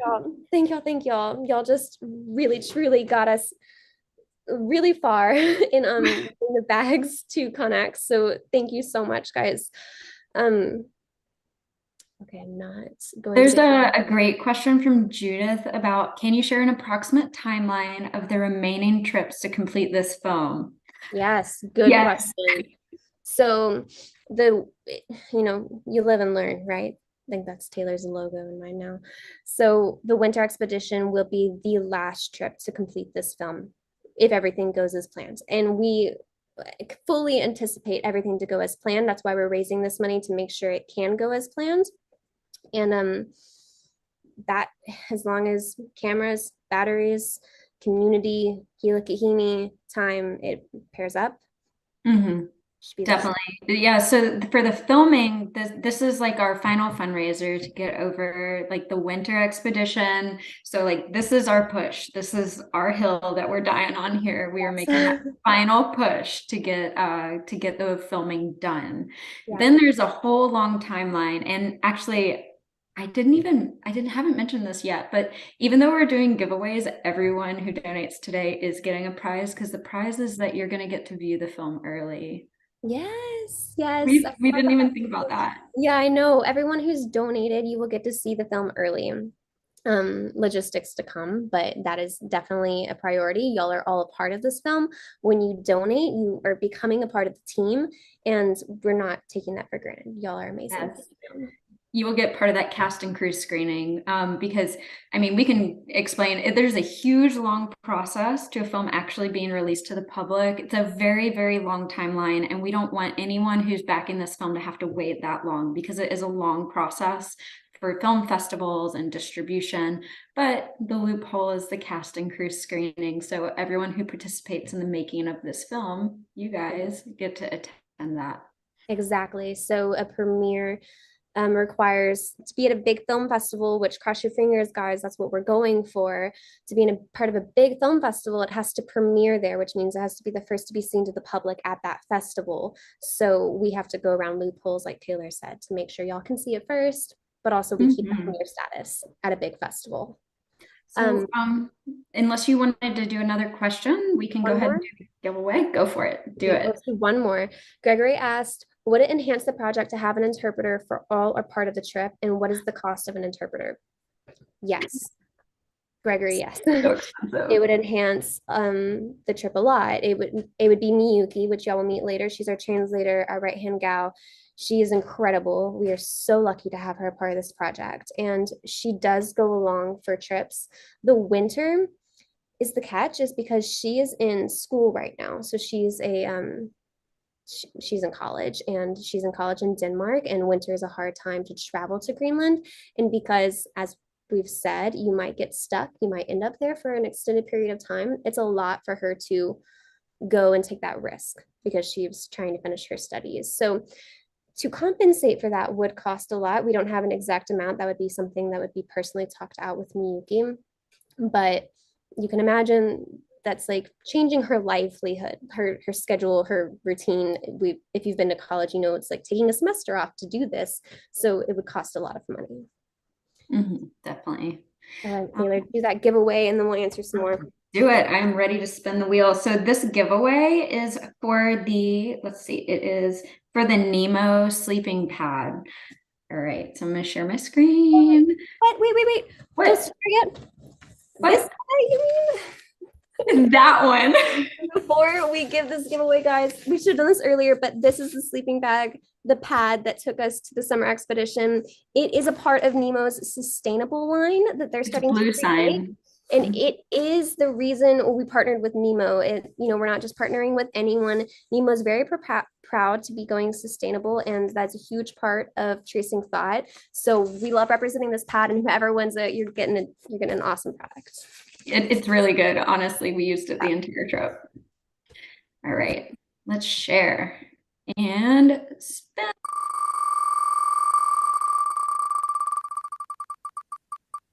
Ooh, ooh, ooh. Lagging a little. Who is it? Kathy Martin. Kathy. Amazing. Kathy, you get an awesome sleeping pad. Yay! Amazing. Congratulations. Yes. All right. Yeah, you're welcome, Kathy. Thank you, Kathy. Oh my gosh. Thank I'm so you. excited. Kathy actually was with me in Greenland earlier this summer. Oh my gosh. This is amazing. Yeah, we were in West Greenland for a photography workshop, and we had so much fun in amazing conditions. So this really is full circle. That is amazing. And Kathy, you asked earlier, what would solar panels be helpful to charge your batteries? Sadly, solar panels, unless they are really, really, really strong, there's not enough light. So I'm just dealing with this very itty bitty sliver of light on the horizon line, which is going to be beautifully cinematic. I'm so stoked, but not great for solar panels. We also talked about wind turbines, like traveling ones that help charge batteries, but the smaller ones only charge USB items. And I have a lot of equipment that obviously needs a full 3-prong plug, and those get really heavy. So there's also travel generators I've looked into, which is also very heavy. So these things will depend on how much money we raise to help with luggage and getting all the baggage to my final destination. If I can afford a little more weight, which I'm going to have all of my bags packed 2 months ahead of time, so I can decipher these things, see how much is left in the budget, and then purchase maybe a generator or a wind turbine that would help me charge things. Good question. Great questions. So we are going to do another drawing. The next one is actually, this is like the big one. We're giving away 2 Nisi items. One is an amazing $700 tripod. I personally use this tripod. I am obsessed with it. It's really good. Thank you, Nisi. I know when Nisi told me that they were going to donate that tripod, I was like, very stoked on that. Very, very stoked. Also, a set of filters is going to be amazing. So we're giving both of those away next. So I just dropped the app, or you can text Greenland to 707070. And in order to win those, we're asking for people to donate $150 or more. We'll make you eligible to win those items. So please do that.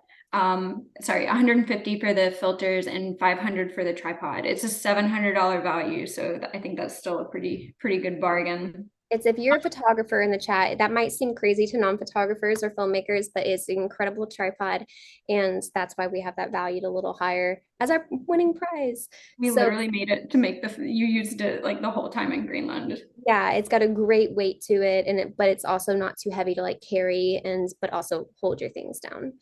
Andrew asked if Patagonia is a part of this. He said, I'm surprised someone at like Patagonia is not sponsored. Did you reach out to them? That is a great question.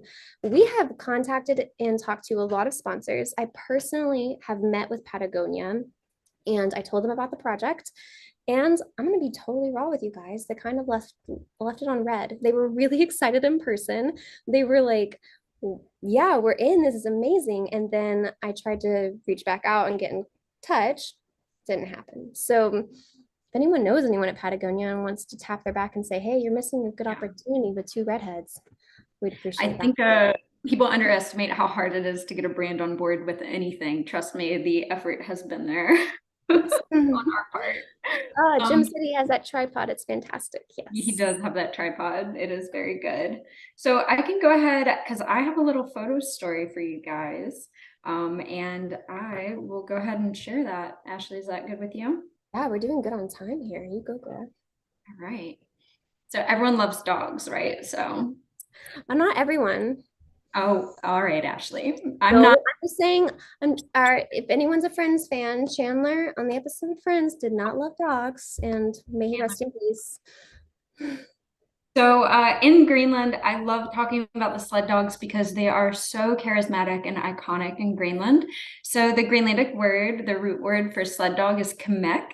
And it is such an interesting animal. They're so beautiful. They come in a variety of colors. And if you were part of the Kickstarter, you were able to actually symbolically adopt a sled dog, which was really fun. So I got to go out and take lots of sled dog portraits to share back with the people who adopted them. So some interesting things about the sled dog is that in Greenland, it is a distinct breed. It is not the same as a husky or a Malamute or any of the other Arctic or polar breeds. The Greenland sled dog is completely distinct. So they've been genetically refined for over 4,000 years when the first humans originally crossed the ice bridge from Canada. So there's a very, very long history of them in Greenland. So not only are they perfectly adapted for these conditions and they're such a unique breed, but the government of Greenland goes to great lengths to protect this breed. So in Greenland, all territories above the 66th parallel, which is the Arctic Circle, only Greenland sled dogs are allowed there. If you have a dog of any other breed, they cannot cross the 66th parallel. And if you have a Greenland sled dog, it cannot travel south of that parallel. And this is how they keep the breed completely pure so that they're able to withstand these extreme conditions.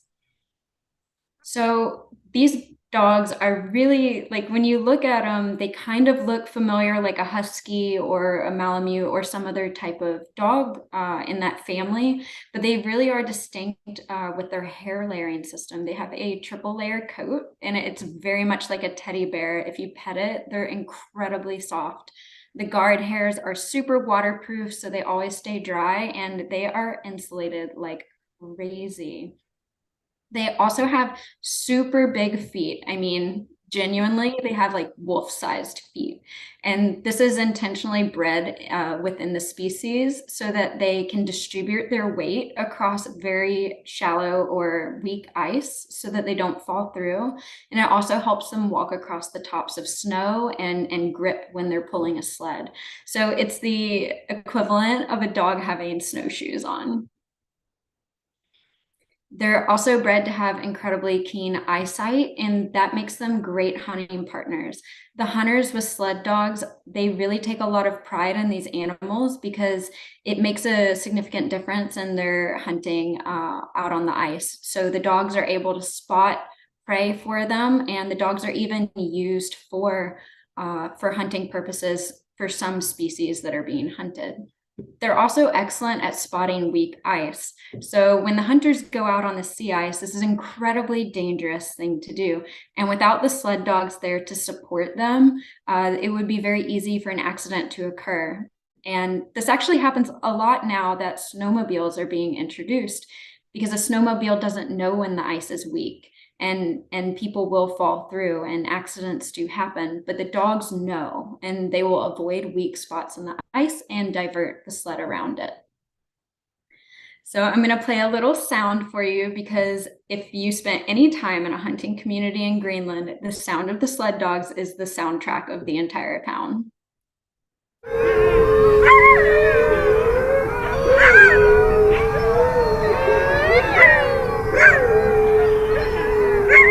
So that sound is literally nonstop. It's all day, all night. You just get used to it, but they are constantly howling. So they really are the soundtrack of the far north. They truly are a man's best friend. They're super invaluable for transportation because in Greenland, there are no roads that connect any settlements. So in winter, you're very limited in your ability to get around, and the sled dogs help them traverse the ice so that the settlements stay connected with one another. They're also important for hunting, like I mentioned, with their keen eyesight.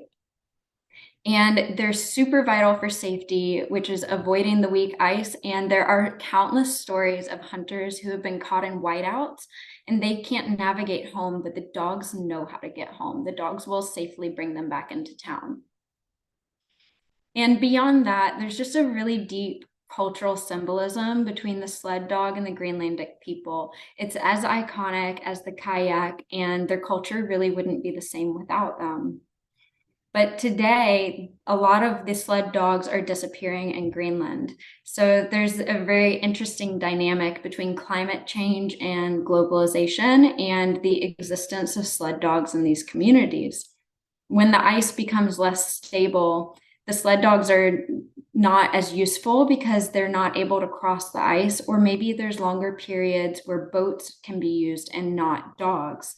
And because of that, there's a decline in the use of sled dogs across Greenland.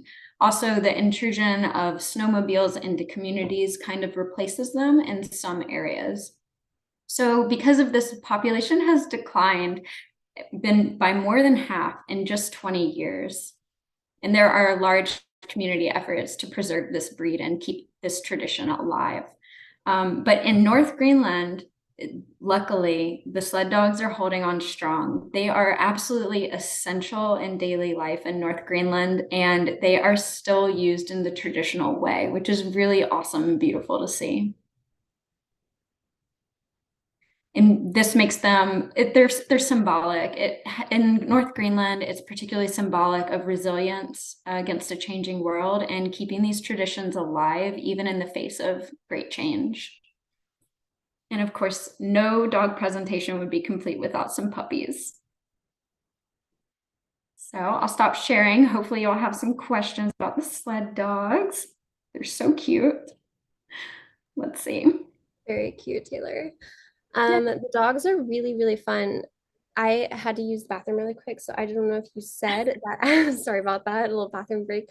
But I don't know if you said that people are not supposed to actually touch the dogs, like foreigners.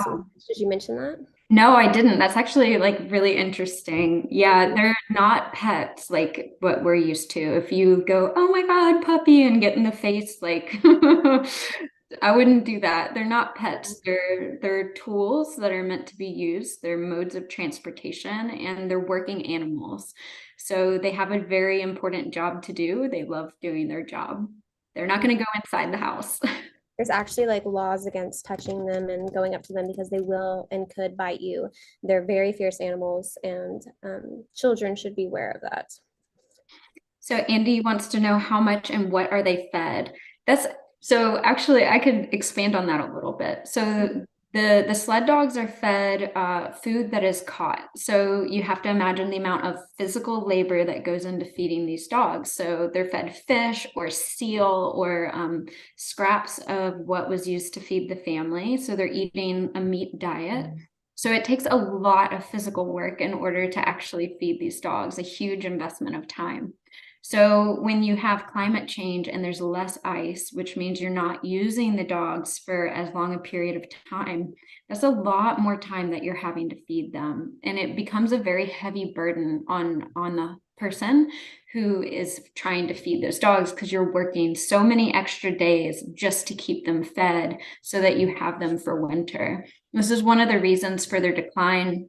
There's lots of community programs to try and encourage people to keep the dogs, and they've tried different things like importing dog food, but in a place like this, that's just not an option most of the time.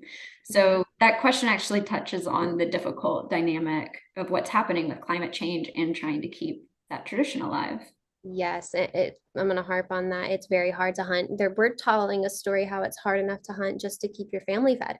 And then you also need to hunt to feed your dogs that will then carry you. And a lot of people put this responsibility on their teenage sons or daughters, and they will ask them when they start hunting on their own to go out and just hunt seal just to feed their dogs.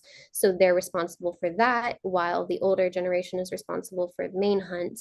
I ran into that when I was in Kekertot, and I found it pretty interesting. Like there was a group of teenage boys that were going out for like 4 days just to catch seal to feed their dogs so they can keep their dog teams. And there's a question that kind of ties into that from Gregory about moving equipment around. So aside from just getting the equipment to northern Greenland, to where I'm going in Civisivik, how will I move my gear around when I'm there, and how much will I carry? So I'm going to be keeping my main stash of gear at Oli's home. One of his family homes is what I'm communicating with the translator right now with Oli. And as we go out on trips, it will be a conversation, as in like interpretation of how long we're going to be out. I'm more anticipating to be out for weeks on end. So it will be on Oli's dog sled. It's just going to be his and my equipment. I've expressed how much food I'm bringing and all of my camera gear. It doesn't seem to be that big of a concern, but that might change when I get there. So y'all stay tuned. They might end up being a couple of dog sled teams. I'm not sure how that's going to evolve. The classic, we'll see what happens. Yeah, that is classic. And Zia wants to know if you've ever ridden a dog sled, Ashley. No, I haven't. I feel like I've done similar things, but no, I've not ridden a dog sled. It's gonna be very exciting. I see a comment from Paul about you were talking about not touching the dogs, and he says unless they jump on you. So Paul was with me in Greenland almost like a year and a half ago for a photography workshop, and we were going to photograph the dogs, and I had this whole conversation with my group. Do not touch them. It's a huge deal. If one of the dogs bites you, they have to put it down, and that really hurts the community. I was like harping on this. And then we got there, and there were like some juvenile dogs that were not chained down, and they just attacked Paul with kisses. And Paul's like, "Don't you dare bite me. I don't want to be he was responsible." literally like, I'm not touching. He's like, "Taylor, help." You said not to touch them. It was really funny because I had just got done talking about how like we cannot touch these dogs. Oh, they did that on purpose. I love it when animals can tune in when they're like, "Oh, they said not to touch them." Yeah, honestly, it was too perfect. That's really funny. Guys, we're so close to 10,000. I just want to say thank you all for everyone who's donated so far. I really, really appreciate it. This is amazing. We're just so happy. Thank you. It really does make a huge difference, guys. Honestly, it makes a huge difference. Every penny is going directly into this film. Y'all are making this happen. Not to say that Taylor and I don't put our own money in. We have put a lot of our own money and time in. We don't need to go into that, but it's our project, so we feel very passionate about it. But we are just trying to make it a community effort. And we really, really appreciate the community that's involved. Do they hunt whales? So while we were there for the summer, good question, Andrew. While we were there for the summer expedition, we were out constantly hunting narwhals, which is the whales with the tusks coming out of their foreheads. Some call them unicorn whales, and there's a lot of other fun nicknames for them. They're beautiful, beautiful creatures. It was an incredible thing to see those out in the wild, and they run in packs. So when you see them and their tusks come out of the water, it's pretty gorgeous. They do hunt them. There is a quota that is a huge part of the conversation in the documentary, the quotas that are put on the hunters. And not everyone can be a hunter either. You have to apply to be a hunter for the license. And then depending on what level of hunter you are is how your quota falls.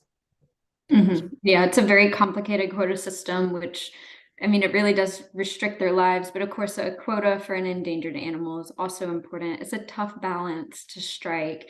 And we know that this is controversial. Like, this is something we've had a lot of questions about, the whale hunting, especially an endangered animal, but it's just really important to put into context that I just want to state again, they get 2 shipments a year if they're lucky. Like, they're living off the land, and that is the single greatest source of food in their community. So it's vital that they're able to continue harvesting that. And it's what they've been doing for over 4,000 years before food came along. And we can get into a whole conversation about these 2 boats that come in with, food wrapped in plastics and non-biodegradable materials that also make a massive impact on these tiny communities with trash mounds and recycling and where to put this. It goes back into our ocean. It is not a system that is conducive for such a small place and remote location. Right. Yeah, it's complicated, very complicated there. Right. So let's see any more questions, and then next we're going to show our guest speaker. Thank you. One more donation came in. We're getting so close. Yeah, we are. Let me make sure I put this in. So Taylor, do you see any more questions? Actually, Andy just said something about how they've been hunting for thousands of years, and to upset that balance must be difficult. There's an interesting thing that our translator has said that I don't believe that it's in one of the clips that we're sharing, about how there's this circle of life that occurs and how the humans are part of that food chain, right? So they're part of what keeps the whole system in balance, that the whole system has evolved around hunting. The animals have evolved around hunting, and this entire culture has evolved around hunting. So they're just part of the food system the same way any other animal is. Mm-hmm. Judith, you asked, do you foresee other projects in this climate? If not, are you donating the materials and things we're getting to the community? I'm so happy you asked this, because we are. I am leaving as much as I possibly can with the community before I leave. We ask our sponsors before they sponsor us, like, are you okay with us leaving the materials when we leave? And I will be doing that this trip. I'm really excited about it. Anything they would like, or I'm also partnered with a salami company. Their name is Salumi, and they're here in California, and they're local, and they really care about their product, and they were really passionate about this project. And so they wanted to make sure that I bring supplies to Greenland that I'd be able to share with the community in different types of meats that maybe they've never tried before. So it's really exciting. They actually funded the cost of the packages to get those boxes. It's going to be bags there, which could not be more honored. I will put in the next newsletter, if you're not a part of the newsletter, although you all should be. If you're not, go to tracingthought.com and sign up. And I'll put these brands in the next newsletter so y'all can go and support them and try them yourselves. I'm really excited to bring those meats to Greenland and have them try different animals that maybe they never tried before. So yes, leaving as much as we possibly can, especially because they need it much more than we do. They are in this harsh environment 24/7. Like we said, they only get 2 shipments a year. So I just want to like start fresh for a sec. If anyone is just now joining, we are raising money for the winter expedition of Hila Kahimi, the documentary film that Taylor and I are producing and I'm filming. It's a really big task to film this film, and we're going to the northernmost settlement on Earth, and that's what we're doing here. We're bringing in a lot of conversations and a lot of topics. So if you ever have any questions, and if you're new and you're like, what is this? Just write it in the chat room and we will answer it. Don't be shy.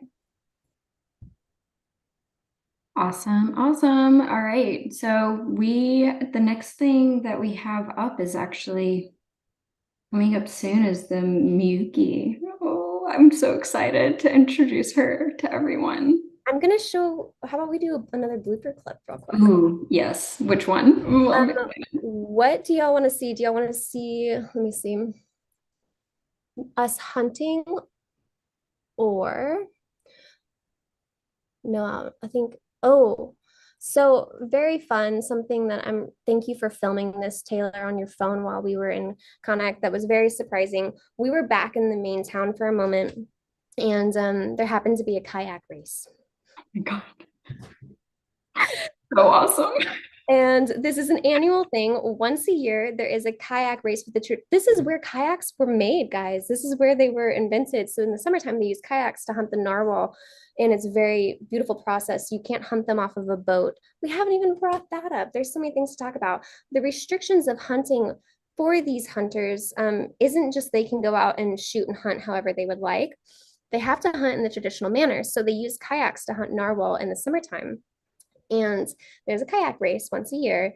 And Taylor, how did I get roped into this? You might have to. Oh my gosh. Okay, well, it got roped in because you talked trash about how you thought that you could kayak as good as like you got I yourself wasn't into this. not mean. No, I'm probably, was just joking around. Just But talking trash. I definitely got a kayak pulled up to me. No, in Kalingua, our host was laughing her butt off, and she was They like, called you out.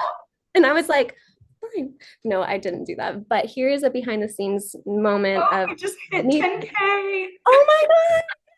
Thank you guys so much.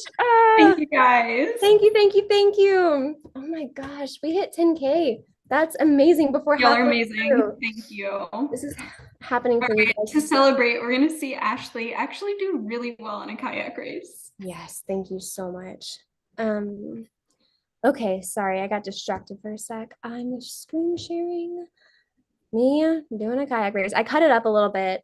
So these are all behind the scenes that our donors from Kickstarter got from a tier, and these are little pieces from it. Let me see. Sharing screen. Man, are y'all seeing me flip through everything I have? No? Okay, great. Okay, can you see? Oh wait, Taylor, you muted. Sorry. I was saying, why does my face look like that in every clip? That's the worst thing about filming yourself. It's like, there's no good way to do it. Okay, here we go, guys. Coffee out on the sea ice. We're anchored to it, waiting for the narwhals to come. Ashley spoke too soon at the kayak race and said she wanted to try. And, well, Kalingua did not miss a beat. She grabbed the kayak, and now Ashley gets to race. Whether she likes it or not, baby, she's in it to win it.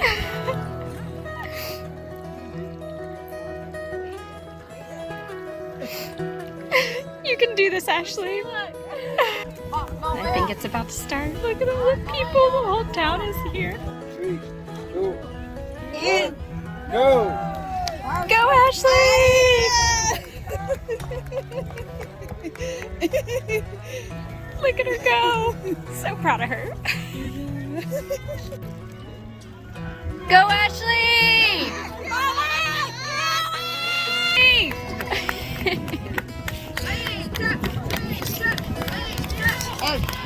Ashley! Ashley! Ashley!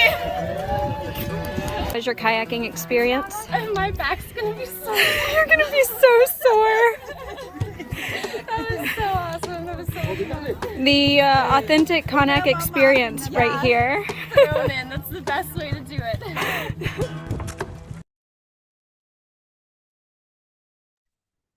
I was very proud of you, Ashley. Like, guys, this girl showed up and got 5th place in a kayak race. That's how you earn some respect right there. No, I was really excited to do it. That was an honor for me to participate in. I was nervous, obviously, that I was going to be in last place. But then when your brain goes into competitor mode and you're like, I can't be last place. I'm the foreigner. I have to show some respect. And so I just full throttled. And then I was so sore, but at least I wasn't last, I guess. It was worth it. You didn't tip over. Like, it was all fine. Yes, yes. And how would you Thank you describe guys how for the the support. Greenlandic kayak is different than a kayak that we usually use in America? Did someone ask that? No, I'm asking. Oh, yeah. Okay. So I love to paddleboard, and I've been in a kayak, but definitely this kayak, the traditional kayak, when you go inside, it's like going into a box. Like you really get to be in it. It keeps you warm, first of all, because the water is freezing. So they're doing the materials on the outside in skins traditionally, but I know they use more modern materials when they're making them now. And it keeps you really, really warm. And you're going into like a little box. It's like you don't want to get out once you're in. Also, you have to take your shoes off before you go inside. It's like going into your home and then you're just in there. It's really cool. Also, you're like so close to the water. You're like part of the environment. Yeah, exactly. You're going like under the water with your body. And so you are level with the water. So you are just right there. So when I was like using the paddle, if I didn't paddle right, the water was just going straight into my hole, which can be a disaster very quickly. I was so cold. And then when I didn't have gloves because I didn't know I was about to participate in a kayak race. So Kalingwa gave me hers, and then my hands were so wet and freezing afterwards. Yeah. Thank you guys for cheering me on in the chat. I appreciate you. I thought you crushed it. I would have totally flipped over in that kayak. I'm just glad it wasn't me. No, I really appreciate the cheering going on on the front lines. Thank you all. Yeah, thank you guys so much. We just reached over $10,000. The next giveaway is going to be the Explorer tripod, Mm-hmm. which means anyone who's donated over $500 will get the Explorer tripod. All Or a chance donations. to win I'm so sorry. A chance to win. it. A chance to win it. What would I do without you? Would you miss saying stuff? Yeah, everyone gets a tripod. I'm Oprah. I wish I would give it to you if I could. Oh yeah, if we had that capabilities, we're giving people we would just give away. But at all donations are tax deductible. If we haven't said that recently, everything is going through our nonprofit, and so you'll know for tax season. All right. Should we go ahead and show a Miyuki clip? Let's do it. Our next guest speaker couldn't physically be here with us, although she really, really wanted to be, but it is like 2 in the morning, 3 in the morning where she is right now studying in, I think she's in Denmark right now, or she was just in Denmark for a presentation. So our next guest speaker is Miyuki. She is our translator, our friend, and our fixer, someone who has helped us whenever we needed help, and we cannot appreciate this woman more. She is one of the strongest people I know, and it's an honor to have her here with us and working alongside us. She's a local in Kanak, and she's going to talk a little bit about that and then answer a couple of questions. And we also will play another video of her later.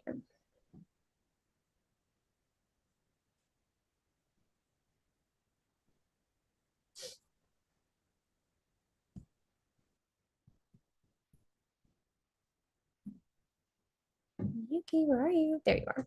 Okay, you can see it.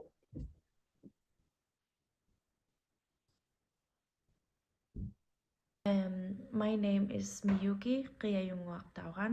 I am ethnically half Inuk like Greenlandic, and half Japanese. But all my life, I lived and grew up in Greenland. I was born in Nuuk, the capital of Greenland, and then we immediately moved back to Qaanaaq, the northernmost city in Greenland. And I grew up there with 2 sisters, little sisters, and my dad and my mom. I feel very lucky and very happy to have been growing up in Qaanaaq, Avenaswa, where I was very close with nature, and I learned all the different ways of respecting my surroundings, which is like our indigenous ontology, our indigenous worldview and world understanding and values in life. So very unclear, but I know I want to go back to Qaanaaq someday and do my PhD maybe, and do some give back to the community that I really hold near, especially because Qaanaaq, North Greenland, is, I think, the only place on Greenland and probably on Earth with indigenous ways of living, where the language is well kept, where the ontological practices like hunting and kayaks are well kept, and it's very, very valuable not to lose that, because it's very sustainable. Any parts of the world can learn a lot from it, like a lot from our practices, our knowledge, or insights, or perspective on life and values could be very, very beneficial for example, like the debates on the climate crisis, or debates on animal and human welfare. I've realized throughout 24 years that it is very much an oppressing system that is a Western system that's been copy pasted by the Danish. And it has very serious consequences to not only lives of cultures and lives of languages and diversity, but also lives of people. The question about how do you think nature and people work together is very complex, and to summarize, it has a lot to do with our view on our position in the whole world. We don't have the food chain system where the human is on top of the food pyramid. We're very equal. It's like we are part of nature, so we don't exploit and we don't ruin and we don't degrade nature. We see it as an equal agent, as an equal being, as us. So every time we hunt, for example, a berry pig, we do it with respect to Mother Earth. So whenever we hunt, we don't just hunt for the trophy, hunt for the narwhal tusk, but we use all the body parts to not only food and nourishment, but also to create clothing and tools, and through those things we see the world holistically. I think my personal connection to nature in Avanassuaq, northern Greenland, is very, very, very like complex. It's very embedded in my genes and my skin and my soul, because I can feel my ancestral connection through my connection with nature up north. So taking care of nature and taking care of our fellow beings in this world is very crucial for not only of their well-being, but also our well-being. And that really gives a reflection to the climate crisis, because that's been created by people who exploit nature and animals.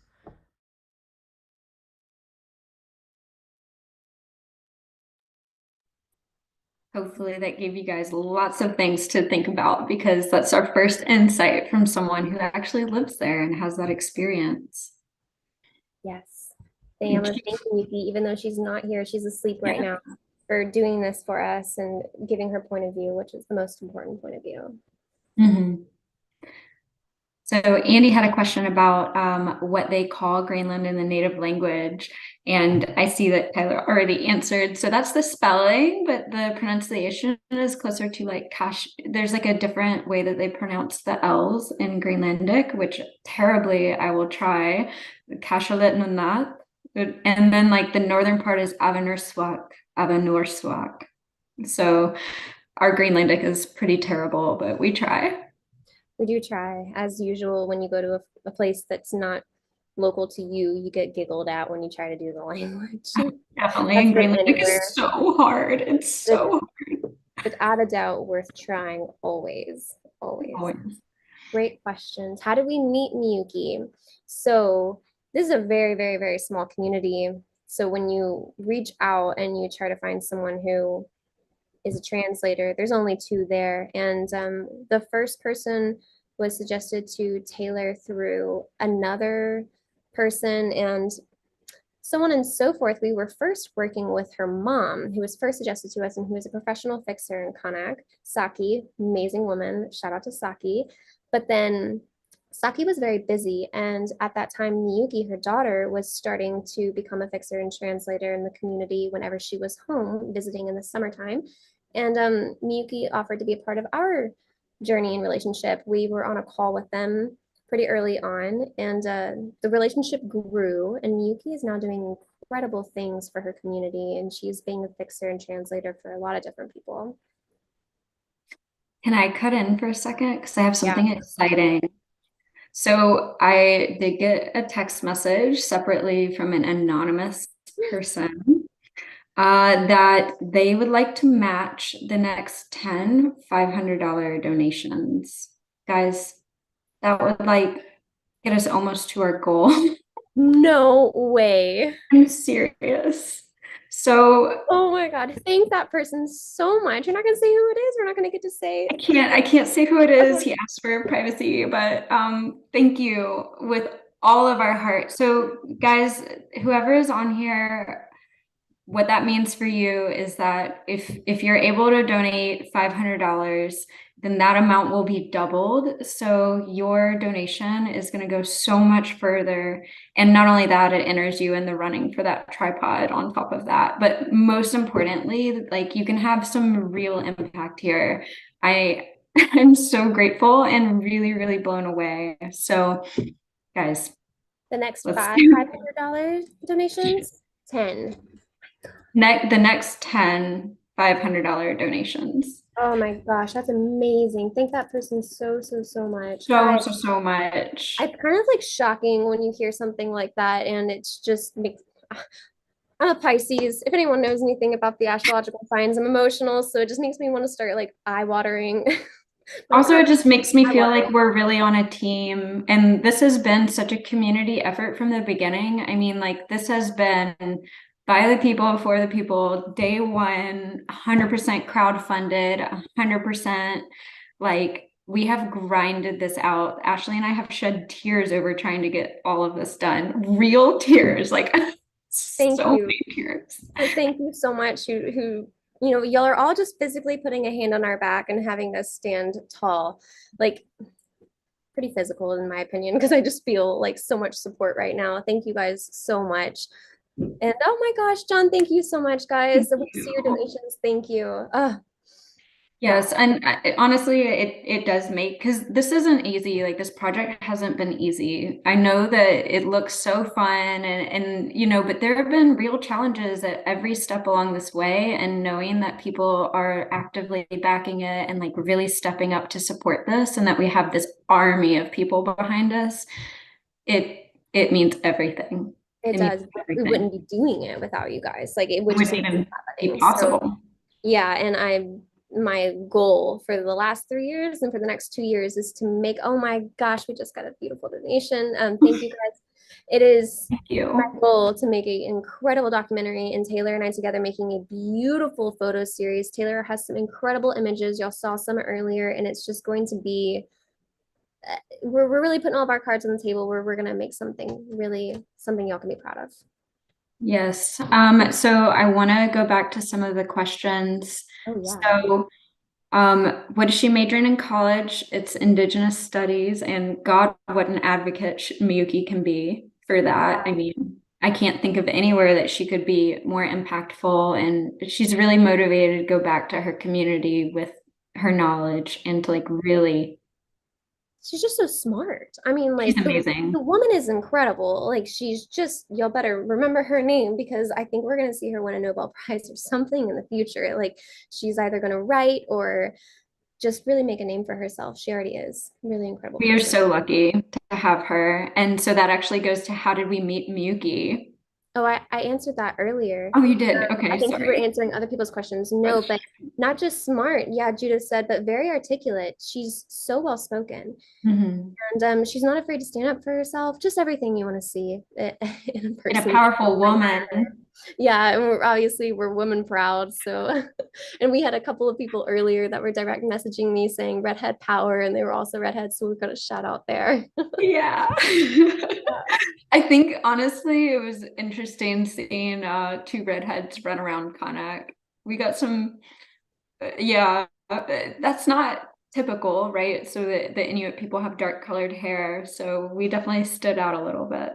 People wonder if we did this on purpose, but no, we did not. It is just a coincidence.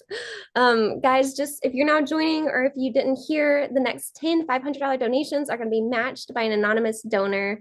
And everything is tax deductible that you're doing here. And if you donate $500, it's also going to put you in the running for an Explorer tripod of a $700 value. It is the next giveaway item that we're going to be 10 doing. minutes. 10 minutes to get that in if you want. It's a really good tripod, guys. If you're into photography at all, you know that a solid tripod can run you like $1,000. $1,000. I mean, Yeah. they're so expensive. So this is a really good tripod. Yes, and if you do not win, the money is going to an incredible cause and it's tax deductible. And it's doubled. Yeah, and it's doubled. You are essentially donating double what you're doing. Taylor, do you want to put your little icons in there in the group chat again of all of the things we're giving? Oh yeah, okay, yeah. Let me drop the prizes. Sorry, I haven't done that in a while. It's a lot to manage. So I know we have so many things. I'm gonna do another behind the scenes video. I don't know if y'all want to see a little, maybe not so lighthearted, but more some Grit. serious business, what we were going through, some grit. Yeah. So let me see which one I'm going to do. If y'all have any questions, put them in the chat at any time. I'm gonna show a video of us out hunting. We were hunting narwhal and we were going out on a boat. We were out for maybe 5 or 6 days. These trips weren't incredibly long. We just didn't know when we were going to return. Hilakihimi. Hilakihimi means, if you're just not joining, but the weather, or maybe the weather. There's a couple of different interpretations. And basically, people say it when they're going to go out hunting and they're waiting for the tide to move or a blizzard to pass. They'll say Hilakihimi. And it just means patience. You know, you're going to wait for the weather. And the biggest deal with this community and this place we're filming is the nature. And so it's very important to always be bringing that up, which is why it's the title of the documentary. The people and the nature are one. And here is a little behind the scenes clip of us hunting. Stand by.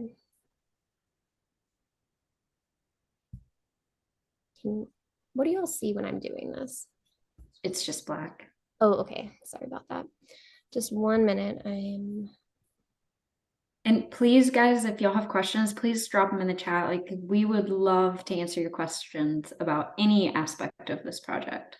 Yes.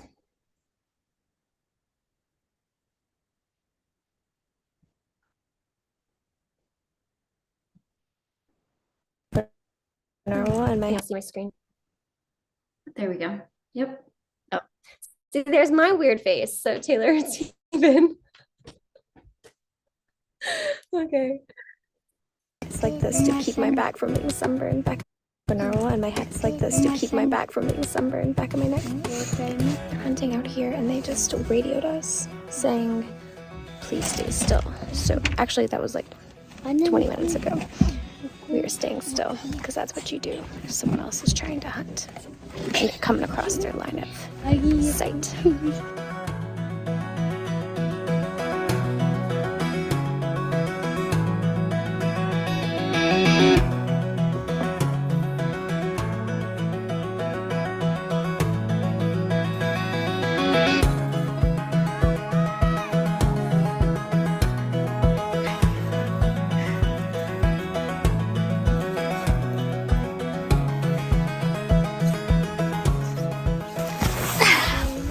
What are you doing, Ashley? This is where I'm gonna sleep, waiting for my narwhals.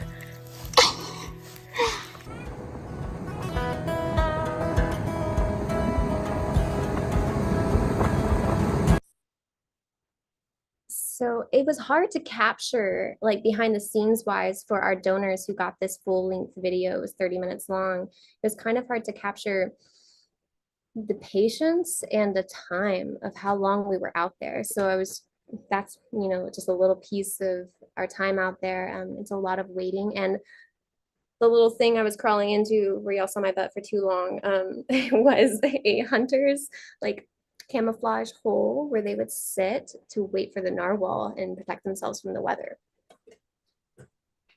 Yeah, that was actually the waiting. It's just so hard to convey. I mean, y'all caught me napping. There's a lot of napping that goes on when you're waiting. I mean, because especially during that time period, we couldn't move the boat because someone else was out hunting. Actually, Ashley, can I explain a little bit about the kayak and the rules for hunting narwhal? Yes, explain that. Oh, this is so fascinating. So in Greenland, in the northern part of Greenland, oh, we just thank you, Karen. Thank you so much. Oh my gosh, that donation is matched. That donation is $1,000 because of our amazing anonymous donor. That's amazing. Oh my gosh, thank y'all. So back to this is so hard because it's so exciting. So in northern Greenland, I find this history so interesting. Before they were ever even colonized by Denmark, the hunters in that area came together in a council and they all agreed that they wanted to explorers had been coming up in that area, Western explorers, and they were introducing like other types of boats. And all the hunters came together like 200 years ago and formed a council. And they said, we want to preserve our kayak tradition to protect the narwhals and not overhunt them. And they all agreed on this. This isn't even a law in Greenland. This is just a cultural agreement. So now the agreed upon rule is that you can only hunt a narwhal from a kayak. You can never hunt a narwhal from a boat. You can never shoot them with a gun to catch them. You have to use a harpoon that's thrown by hand. And I mean, it's like a wooden harpoon with a brass tip and a rope. I mean, it is so rich cultural tradition and the manufacture of this tool. And it's just so interesting because no one made them make this rule. Like, this is what they agreed upon to respect their history and to respect the animals and to not overhunt them and keep everything in balance. So when we're out there and we have a motorboat, if you see a narwhal, you can't, and no one does it. It's like very culturally taboo. People follow the rules because it's a manly pride that you did it the right way. And so they'll silently slip into their kayak and silently paddle out and hopefully get close to a narwhal. And if you watch this happen and fail over and over and over again, the amount of respect you have for how difficult this must be is unreal. I mean, I could never. Yeah, it is incredible. When they do it, everyone that's in the vicinity has to be so quiet. It is like silence, just radio silence. And they use you're gonna see this, y'all are getting totally an inside scoop right now, actually. Like I don't know, we usually wouldn't talk about a documentary this much because you're gonna see this, but y'all are here, y'all are donating, and we're gonna tell y'all a little more information than we would tell the general public usually. So if they don't already know, you might already know this. They use walkie-talkies to communicate. And if someone is coming across a body of or a family of narwhals, they will communicate that to everyone. So all boats stop. And they have people who look out from each town to see if narwhals. So if someone is on a hill, you don't even know where someone might be. It's just like a tall mountaintop where they're narwhal hunting far away, and they'll radio narwhals in this location. Everyone will look, but the first person to paddle out is like first dibs. So the other hunters can't go out. Everyone just sits. And I'm telling you, we sit. We will sit, or we did sit for hours while other people are hunting because we cannot move our boat. Our hunter cannot go out. We say our hunter, the family we were with, the hunter we were with could not go out because that other hunter is hunting right now. And it's not a big area honestly, it's not a lot of hunters, but they're going where the animals are. And it has to be a very natural process. Like Taylor said, slipping into a kayak very silently. So it's very unique and respected, like Taylor said. Yeah, they respect those traditions. They hold really strong to them. And it's so fascinating because obviously there's like a motivation, right, to go get the narwhal if you know it's in the area, but they hold so much respect for the other hunters that they would never interfere with their hunt. So everyone will wait and let them pursue their hunt on their own. So it's so fascinating, and it's so this communal way of living with nature is just, it's something that I personally see so rarely in Western culture. It's just really fascinating. Yes, it is. Then that's what we're trying to help preserve. So the next 9 $500 donations, I'm writing it in the chat right now, are going to be matched by an anonymous donor. We've had one thus far. Thank you so much, Karen. And the next 9 are also going to be matched. We have a couple of questions. Andrew asked, how do you pay for things in Greenland? What's the currency? So Greenland is technically owned by Denmark. So it is the Danish krone that everyone is using. Good question. Also, food in Greenland. We touched on this a little bit earlier, but we could go a lot more into it. You're right. Thank you for that question. Traditional food. Taylor, do you want to talk about this? Matak, yummy things? Yeah, well, the traditional food is so fascinating.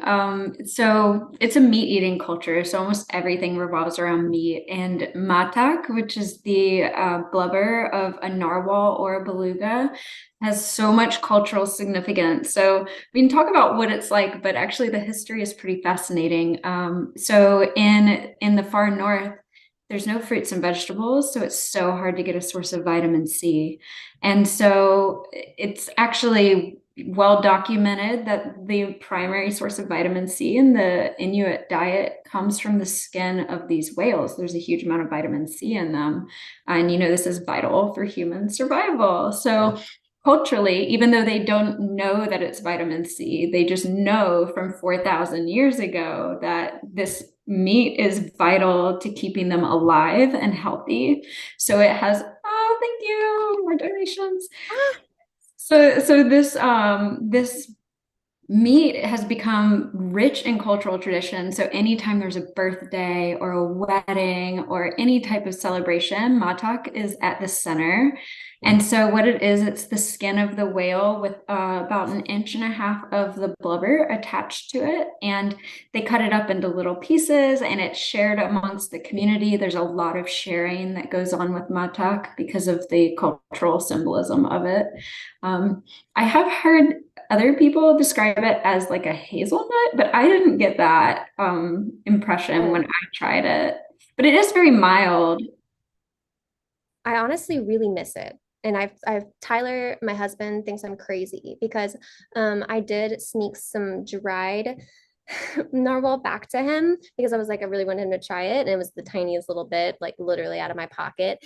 And he was disgusted and not interested, but I ate it because I was like, I'm going to miss this. When you go into an environment, I think it has a lot to do with the environment, maybe for some people, and it becomes like a part of your senses. So you smell it, you taste it, you see it, you're working for it, you're seeing what it takes to get it. And then you realize this like bodily connection to nature and the animals around you. And it's a connection, it's an energy, and it's really important for these people. And it's very traditional food that's very interesting. At first, I wouldn't say I liked it so much, but the more I ate it, the more I was really into it. And then I am excited to go back and have some matak. Yeah, I wouldn't say that I loved it as much as you, although I liked it in the matak soup. I thought that was a really good consistency. It is kind of like the skin is quite chewy. And so if that's not a texture you love, it can be a little difficult to get past that. Yeah, you were laughing at me so for eating so much. I'm not that picky of an eater, but like I struggled a bit in Greenland. I really did because I don't eat fish. And so there's even though fish isn't a huge part of the diet, like seal and the red meat of the whale has a very strong fish profile. And so for that reason, it was really hard for me, but I didn't starve. No, you didn't starve. Summertime, you didn't starve. Yeah. No, didn't starve. So are we ready for the drawing? Yeah, let's do the drawing and then we'll answer some more questions. There are very, very few female hunters, Brad, by the way, very few, like 2. And we do not want to neglect them. They do get contacted a lot to be followed, to make films about them and such. And we respect them and we hope there's more to come. Good question. All right, so ready for the tripod. This is our big one, guys. Yeah, this is the big one. So Lisa,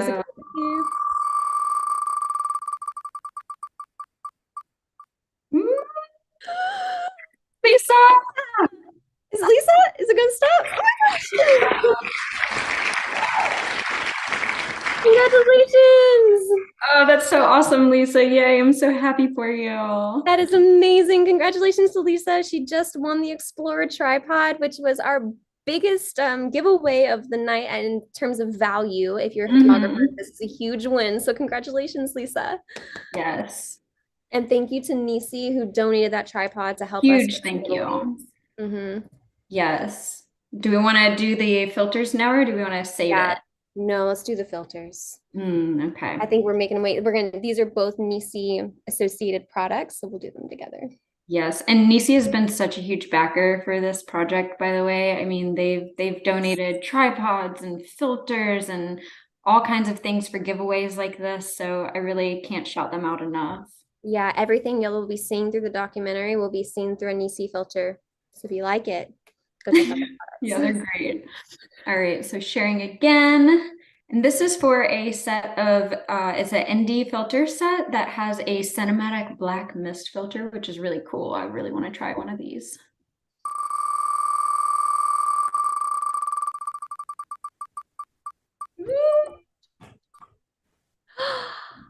I'm not sure. That's one of my family members.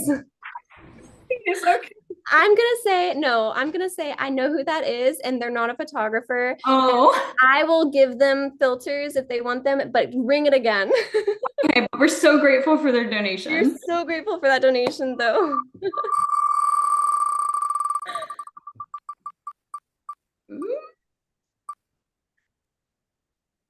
Sir Links.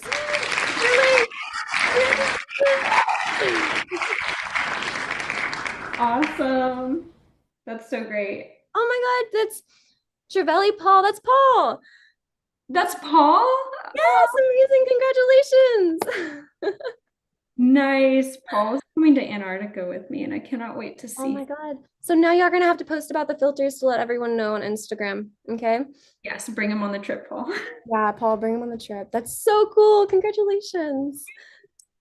Awesome. Thank you guys for the donations. Like that, huge. Absolutely huge. Guys, those were our biggest donors thus far. So thank y'all so much. So much. Yeah. Don't forget that we have a donor who is doubling the $500 donations generously, selflessly. So guys, you can really double your impact here. And we're almost halfway there. Yes, we're getting there. We're getting there. Oh, so amazing. How long does a narwhal sustain a family? That's a great question.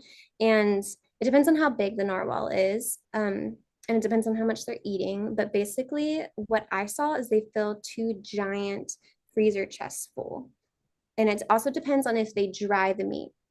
I believe someone asked about smoking or how they preserve the meat. And what they do is they dry it in the sun for a long time. You'll see narwhal, and we have photos of this. We can share those on our Instagrams. Be sure you're following, of narwhal just hanging out all around town, just hanging out to dry on people's balconies and across the board. That's a really yummy way to eat it. If you ask me, it's like jerky. So you go out on the boat and it's nice to like nibble on. And different from having it fresh, which is a rarity and something really exciting and traditional during the summertime that we got to participate in, is having it fresh, which you can only have in the summertime. Kind of like sushi, you don't want to eat it many days later, so they dry everything else to preserve it. Let's see, any other questions that we have in here? Paul asked, can you sort of compare and contrast your work in Borneo and what you're doing in Greenland, specifically the people? Is this too deep? No, good questions. Make them harder, guys. No, just kidding. Yeah. No, this is a great question. Oh, I see that. Yeah, great question. Ashley, take it away. So right now I'm working on a documentary in Greenland. And in Borneo.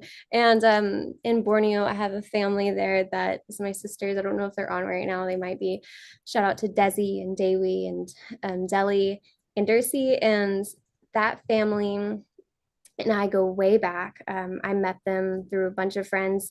And we talk a lot about Indigenous communities dealing with palm oil and monoculture farming and tearing down their rainforest that changes the animals and projections of weather and ecosystems and so on and so forth. So just for me saying that, you can see how there's a lot of similarities between my Borneo films and my Greenland film, because we're talking about ecosystems and how destroying those systems in different ways, I think, are the comparing, like you're destroying them in different ways. You know, one is through monoculture farming, and one is through maybe overhunting or bringing unsustainable items into a community.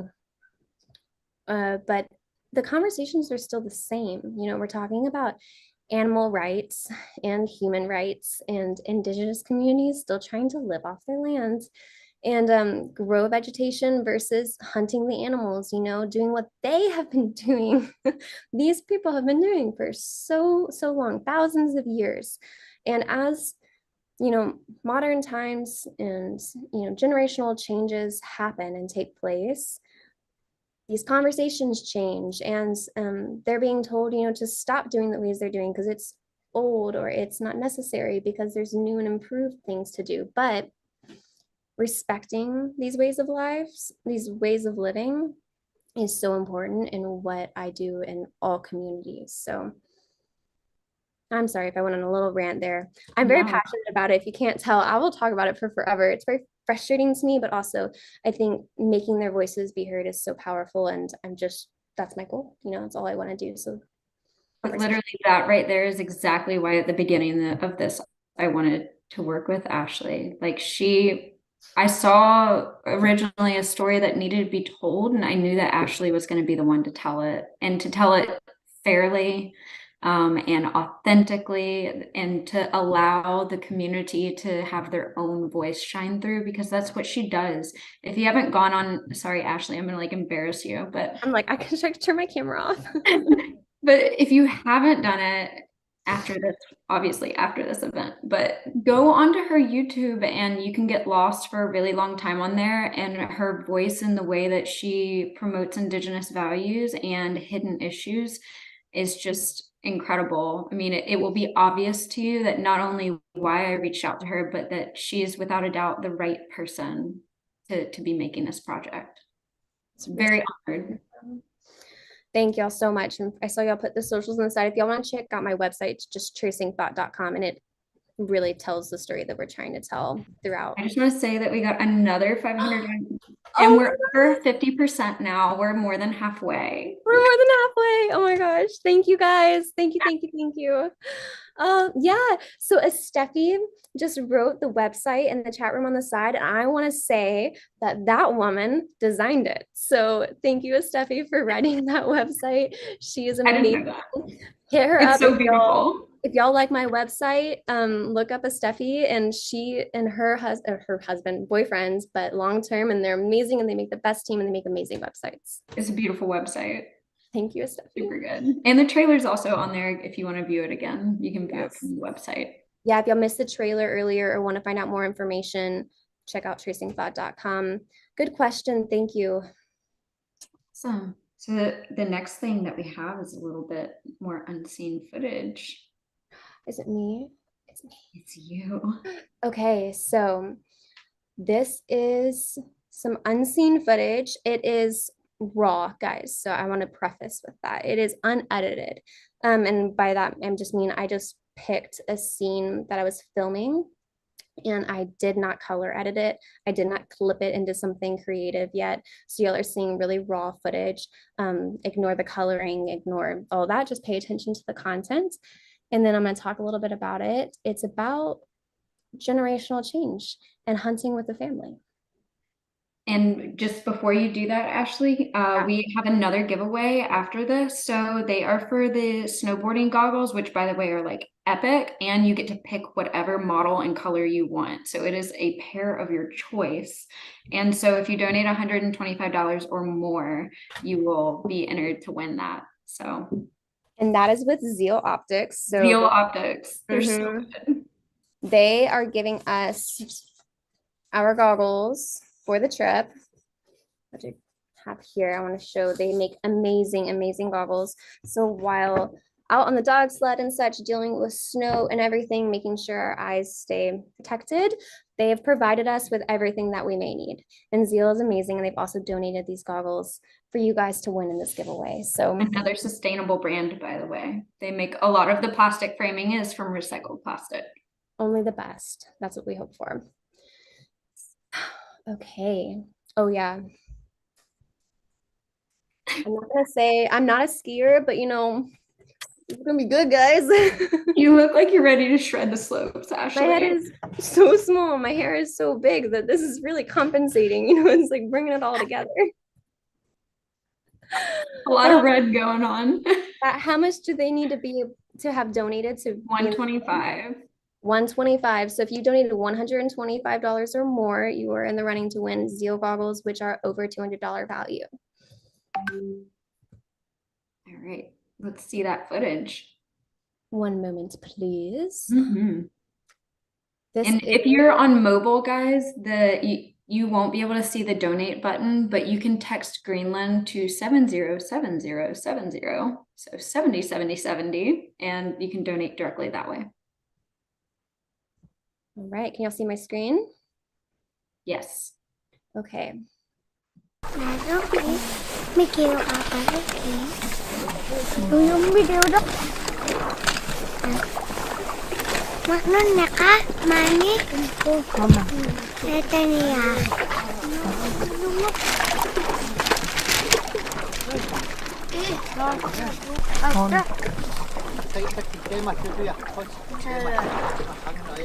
Kakang na ka, manohari. Ihingi, noche.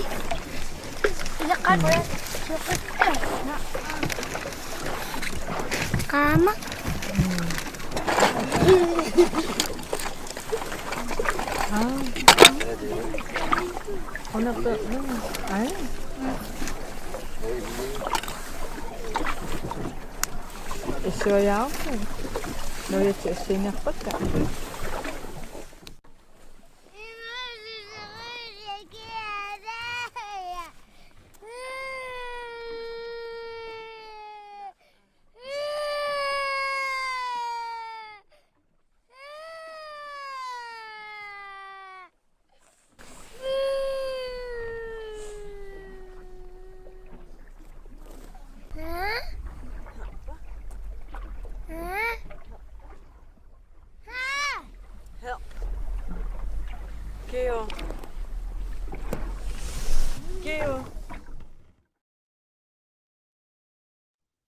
So I'm going to pause it really quick and describe what was going on. You may have seen that. That's Lisa and Kalingwa. They were a part of our host family, and we are hunting with a family. So when Kalingwa is a part of the hunt with Kapisok, her husband, we have to bring, or they have to bring, the children along. And hunting with children is a whole other conversation versus hunting with, you know, just a couple of men or women out on a boat. And we have to move around those obstacles. So I wanted to show y'all this because it was very raw, like us dealing with, you know, a little girl who's tired of being on a boat, and we're trying to distract her with her makeup and her drawings and everything. And this is the conversation we were talking about with our guest speaker, Richard, earlier about, you know, generational change and young children, you know, seeing world through YouTube or seeing the world through social media and wanting to be doing those things, not necessarily being totally enthralled with going out and sitting on a boat for 6 hours waiting for narwhals to come by. And Kalingwa, mom, is being so awesome right here. She's just trying her best to stay calm and ignore Lisa pretty much and get Lisa to just calm down. So she gets off the boat onto the sea ice, and she's just smoking her cigarette and keeping an eye out for narwhal. And if you missed this earlier, you have to be so quiet when you're hunting for narwhal. So a screaming little girl is definitely scaring all the narwhal away. So Taylor and I are sitting there looking at each other like, what can we do to help the situation? You know, we're like, how can we help? And Kalingwa, what I thought she was saying at the end there was narwhal, but I think she was telling Lisa there were narwhal to try to get her to stop crying, saying like, Lisa, there's narwhal, you need to stop crying. There wasn't actually, so I put my camera away to go get into another spot to be able to start prep. And there was not narwhal nearby because Lisa was crying so much. So I put my camera away and actually ended up drawing with Lisa for a little while just to help the family out. And another behind the scenes moment, you may have seen Kapiso back on the sea ice. I can rewind a little bit right here. By the way, this is unedited footage. So right here, you see Kapiso in the back there. And I also was cutting this footage because he was using the bathroom. He had a really bad food bug. And this is something you might have wanted to ask in the chat, but didn't. Like, where are we going to the bathroom when we're out on a boat living with a family that doesn't have a bathroom for 5 days? You go out on the sea ice, and he had a really bad food bug. We don't know what was going on, but he actually had to go to the doctor. And it was very challenging for him. We felt awful. We wanted to do anything we could help. He's our hunter we are trying to document, and he was struggling with being sick. So these are just obstacles that we were overcoming on the summer trip and had to go with the flow and be one with nature, Hila Kahimi. Now, I talked to Kalingwa during her interview about the challenges of being a mom and trying to participate in hunting while raising 3 children. And she also brings in kids and helps out around the town when other moms need help. So she's a very big mom figure, and she also loves to hunt and help her husband. So during the interview, I asked her questions about that, and she got very emotional, and it was really hard when you're interviewing someone and they're getting really emotional to, just not stop the camera and give them a hug. But you'll see this scene, and that's what we're talking about here. Lisa putting on her makeup.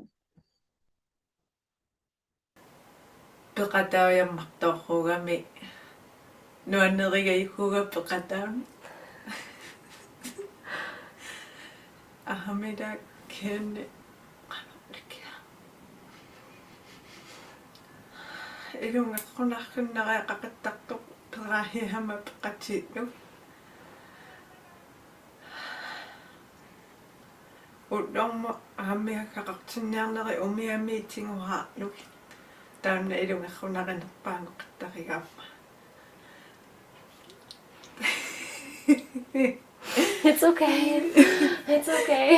You're a good mom, Kalingwa. You're so strong. So that was a really hard interview. I did get some further translations later from her interview because I didn't understand exactly what she was saying, but she was talking about the struggle of being a mom and also hunting and raising 3 kids and having to feed them. And this was like 15 minutes into her interview. So it was very raw, and it was just a really hard moment for her to like admit. And we obviously saw it, Taylor and I, when we were out on the boat with her. So she felt comfortable enough to open up, and I just really appreciate her so much for doing that. And if she's listening, or if anyone's listening and knows Kalingwa, that was a very special moment, and thank you so much. Really appreciate it. I hope that little insight also, it gives you some perspective, because those struggles are things that all parents go through regardless of what culture you're in. Like, you know, you're going to have children crying, and like it makes it very relatable. But then also in this special context, there's that extra layer of challenge that they have to deal with all the time. Just it's survival, and you're having to overcome these normal parenting and child issues in a very, very difficult context. So I hope that, like yeah. Brad just said, sorry to interrupt, but being a parent is a universal language. Exactly. And that's where I was like, I'm not a parent, but I am an aunt, and I do love kids a lot. And it was very touching and understandable where she was coming from. Yeah, that footage is totally unedited, not even sound overlay yet or anything into the actual speakers. So thank y'all for listening and seeing a little bit about what the documentary, the emotional process is going to be. And I promise it's not going to be one really sad story. That was a very emotional moment, but that's not, it's not a whole harping on a sad documentary. It is part of the story, right? It's a complete story. Yes, exactly. Disney colonizes everything, Will said. So true. Cannot say it better myself. Oh my gosh, who wants Ashley to wear the goggles for the rest of the stream? Yes, please. My tracing thought representative needs to stay out of the chat room a little more. Okay, and then can we see a narwhal? We had trouble seeing a narwhal. Taylor, you wanna pull up some Google shots because I was honored to even see a tiny little glimpse of one, honestly. Yeah, we don't have anything physical to show right now, and anything that is close to what we needed is being saved for the documentary. So can't give that away yet. Sorry, Andrew.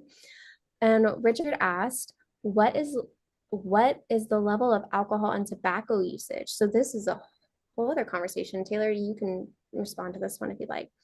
Yeah, so it's a similar story to most Indigenous communities, unfortunately, especially Arctic Indigenous communities have had really difficult relationships with alcohol. It's not just Arctic, it's many Indigenous communities, but there's a very well-defined history with alcohol in these communities. And I would say that in the area that we were at, the town is extremely divided in the sense that some people are completely against alcohol and they will not drink alcohol or have it in the house because they see the negative impacts of it.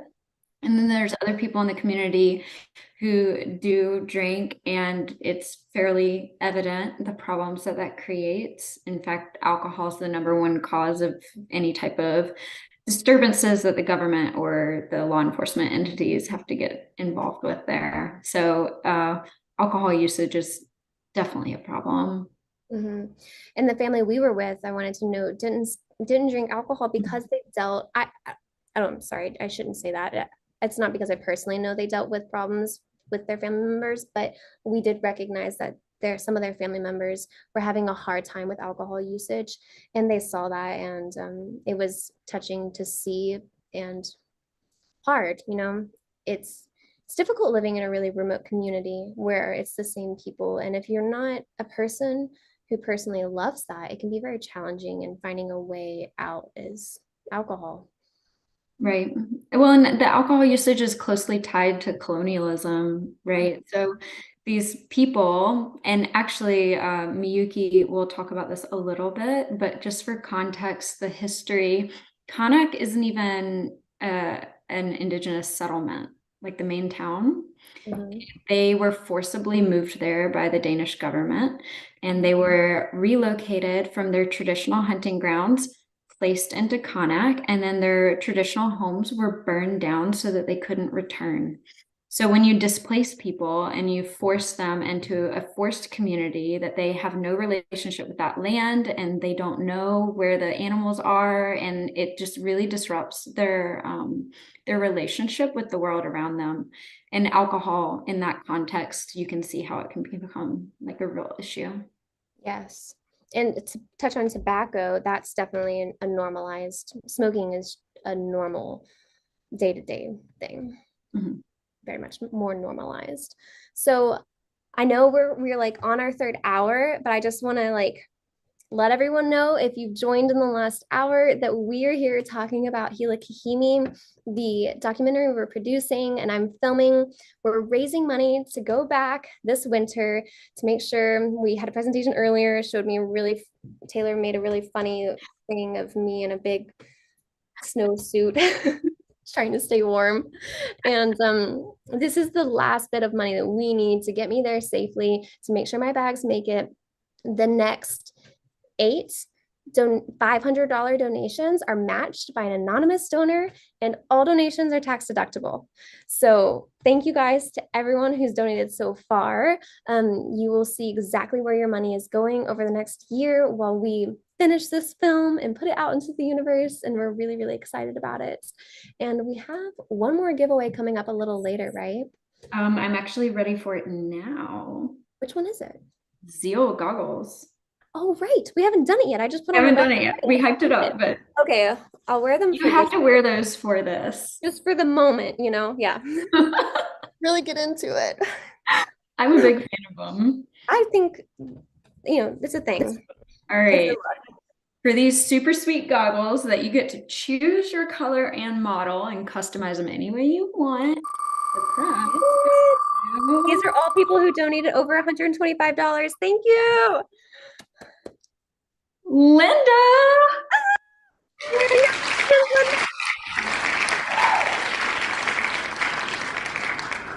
I hope you're going on a dog sled or skiing or snowboarding this winter, and you're going to be hooked up to do so. Yes, for sure. Gosh, I will stop sharing. That's awesome, Linda. Congratulations. Really cold. Those things are beasts. So I got reminded earlier, someone asked me, have I ever been on a dog sled? I don't remember who that was, but I have been on a dog sled in Canada. I didn't remember, and someone reminded me. They texted me and said, Ashley, you have. So yeah, I have.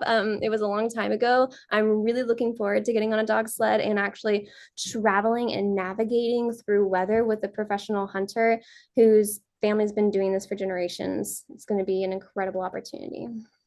Oh, we just got another donation. Thank you. Yay, thank you. Oh my gosh, we're almost to 15,000. I'm so thankful. Thank you, Karen. Oh, thank you. Thank you for sharing these sneak peeks and the behind the scenes of your project. You were both obviously very passionate about this project. Yes, thank you, Karen. I learned so much this evening. Best wishes. So nice. I will stay warm. I promise. That is the main goal besides filming. Staying warm. Will had a great question, which is, do you think as female filmmakers, you're able to make better connections with members of the community? I wouldn't say better.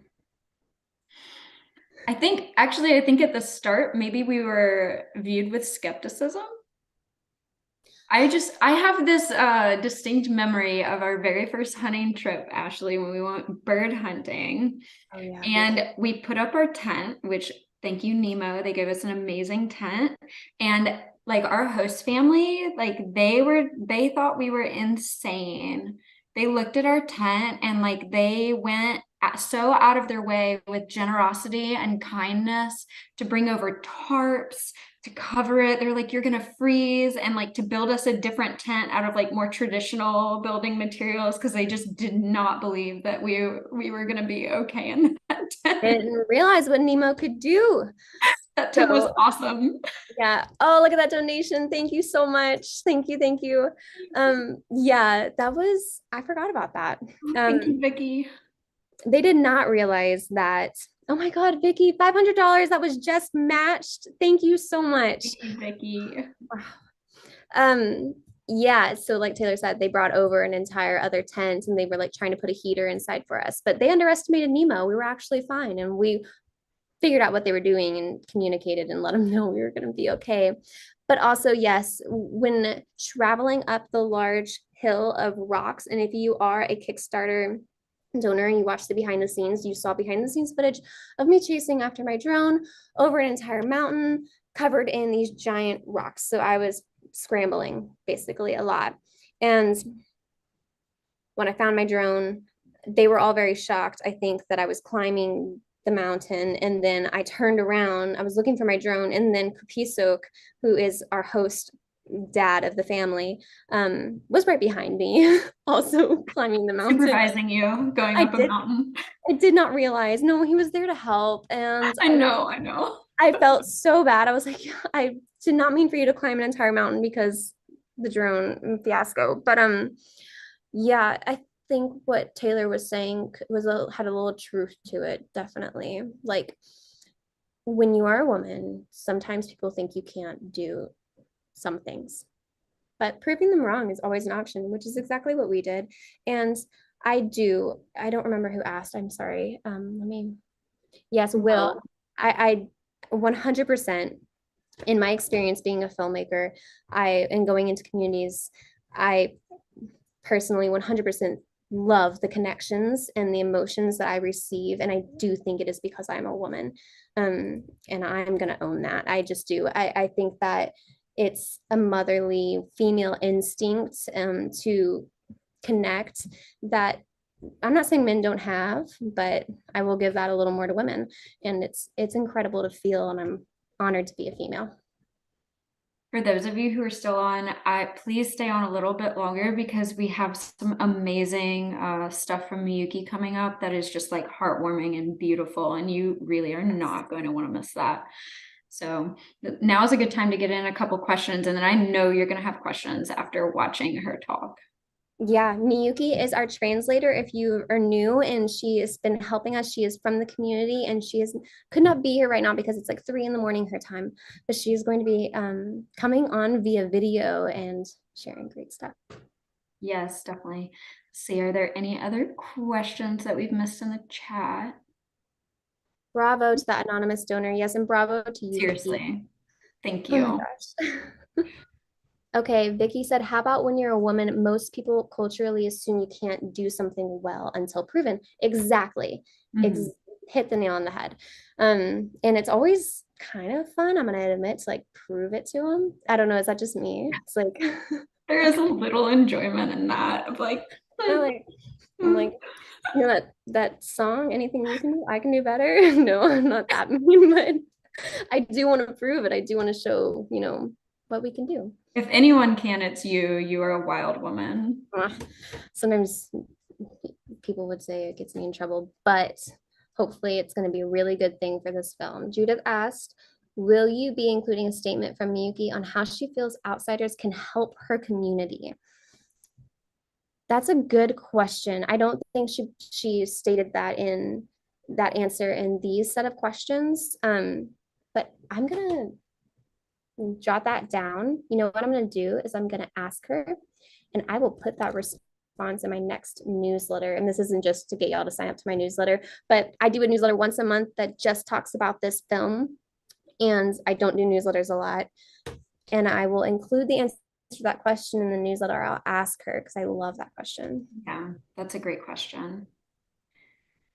Maybe we can do because we have 2 more Miyuki videos, we could do one and some questions because it's going to generate questions for sure, and then we can break them up.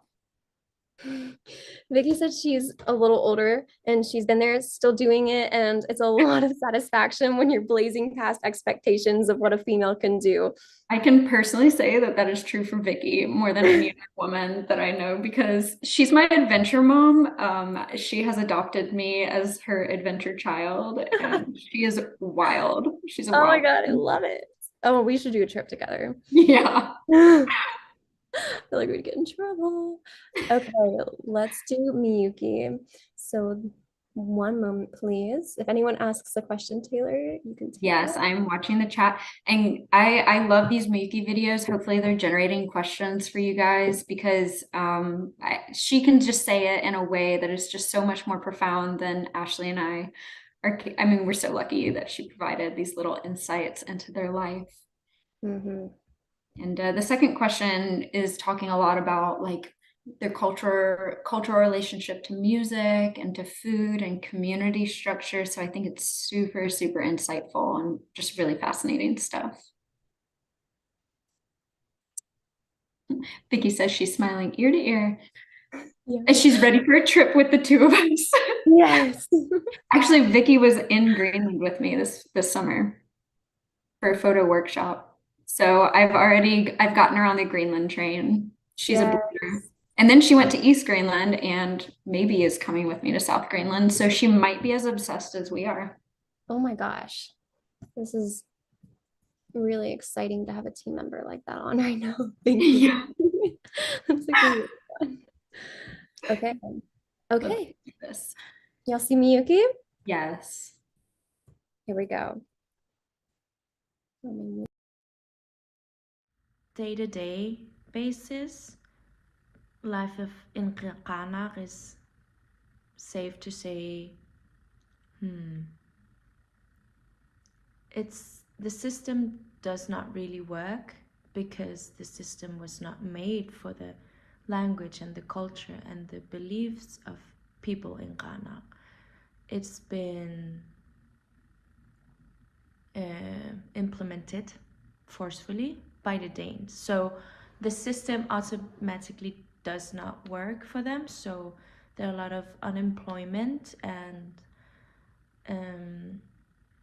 lack of relevance of education, because in Qaanaaq, the school books are about pig farming or beaches. We don't have any of those in Qaanaaq. There are some local hunters and local women of Qaanaaq who wanted to implement local knowledge, relevant knowledge to the school system, but they get denied because that is not viewed, it's not validated and it's not acknowledged as real knowledge because of the dominance of Western way of knowing. So it's very difficult to be in Ghana as a person because the system is not made for you and your language and your worldview. Whereas in my life in Denmark, everything flows, makes sense because the system and the ways of living are built up from the bottom. I am vegetarian or flexitarian. I also eat fish sometimes.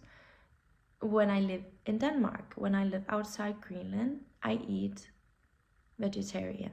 I avoid farmed and mass-produced meat.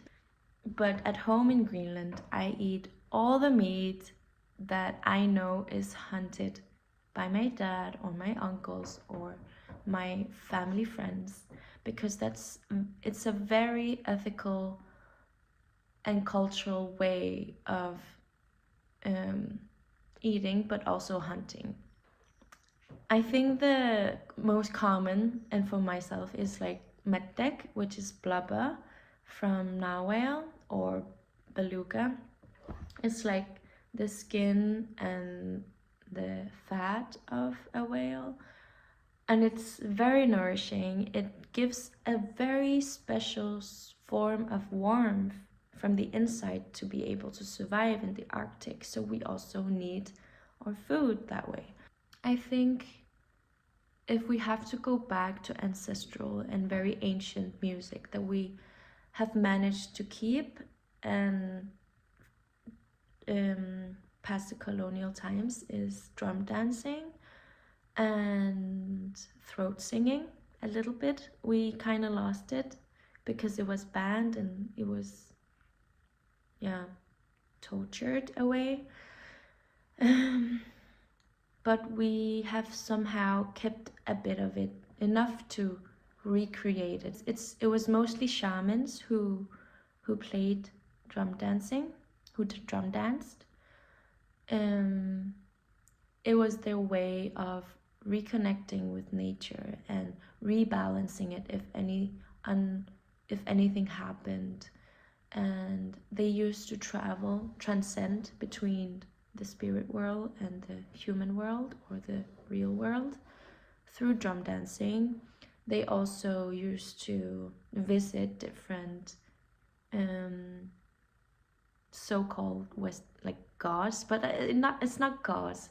They used to visit different beings from different worlds through drum dancing.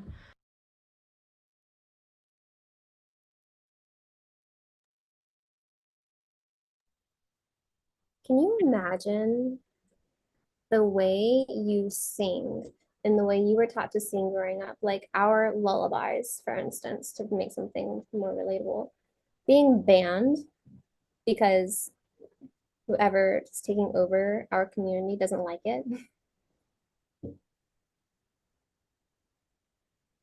Yeah, it's wild, and it speaks to the way in which this culture has struggled in the way that they're clashing and meeting with the outside world. And that these different ideas sometimes can be a little incompatible when you're introducing by force different religions or different social structures. She talked a little bit about how the system doesn't work because it wasn't made for them. And this is something that, honestly, this is like the root of my PhD. Like this, I could talk for so long about this issue, because what happens is that the native culture is very egalitarian. It's a horizontal structure, not a hierarchical structure. And then the colonial system and even today's system that's imposed is very much based on a hierarchy of rules being pushed down on them. And that violates just a lot of cultural norms in the community, and it creates inequality in a culture where that really wasn't a concept for them. It also introduces this idea of commoditizing their food source, right? So if you force people to have to get a license to hunt, and there's only a certain number of licenses given, and they can only hunt a certain number of animals, well, then some people have to buy that food if they can't get it themselves. So now this animal that used to be shared has a dollar sign associated with it. So you're changing the whole relationship with food. And it's just this really fascinating interaction that takes place. She's totally right that the system is not made for them. It was made by outsiders, and they're forced to live within it. Yes. And I think her perspective is just could not be stronger because was raised in it. I love personally the age. She's like closer to our age, and I love that she's between, I feel like, two very important generations, and she gets to see both sides. Her family and her parents are very much so like completely invested in the culture, while her children might not be as invested if she has children. And she gets to see both sides, and she also gets to see both sides by living in Denmark. And she had that perspective of like, a Western society versus an indigenous society that's been taken over by, the Danes. Mm-hmm. Yeah, it's an interesting dynamic for sure. An interesting relationship between the colonialism, the cultural practices, the food practices, the music. And this is really kind of the underlying source of a lot of tension, the tension of them moving into this modern era. Yes. Yeah. It's heavy. and it's, the more you talk about it, it's just so important. All I want to do is just make sure as many people know about it as possible, because the more we all know and the more we talk about each other's, experiences and communities, I feel like the better the world is. Anyone wants to give me a high five on that in the chat room? I don't know who else feels that way. I'll give you the 5 high. Yeah, that's five just high. Wow, I must be tired. The 5 high. You get it. Yeah. Oh my gosh. All right, guys. I know it's getting late. If you're still on, thank you so much. We do have some exciting things coming up. So we are going to talk about the equipment that's going to be used on this trip. Some fun things, and you might have a lot of questions for this, and some of y'all may have been waiting for this equipment hour because it's cold weather. It's cold weather. And Taylor, I don't know if you want to bring up that slide again, but it's pretty good representation of what we're trying to do here. Oh, hold on. Let me share my screen, because this is a good time to mention again, just for anyone who was not here at the very, very beginning, just so you guys know, we are funding the winter expedition. This trip is 100% crowdfunded. So when I say that we're counting on you, like genuinely, we are relying on our army of people backing us to get there. So all of the donations are 100% tax deductible because we are working with a nonprofit. So this is a not-for-profit effort. And so that makes everything tax deductible. So you guys also get a benefit by donating into this.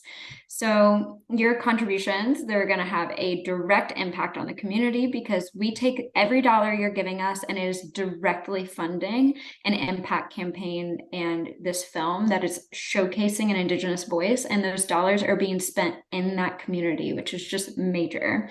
Mm-hmm.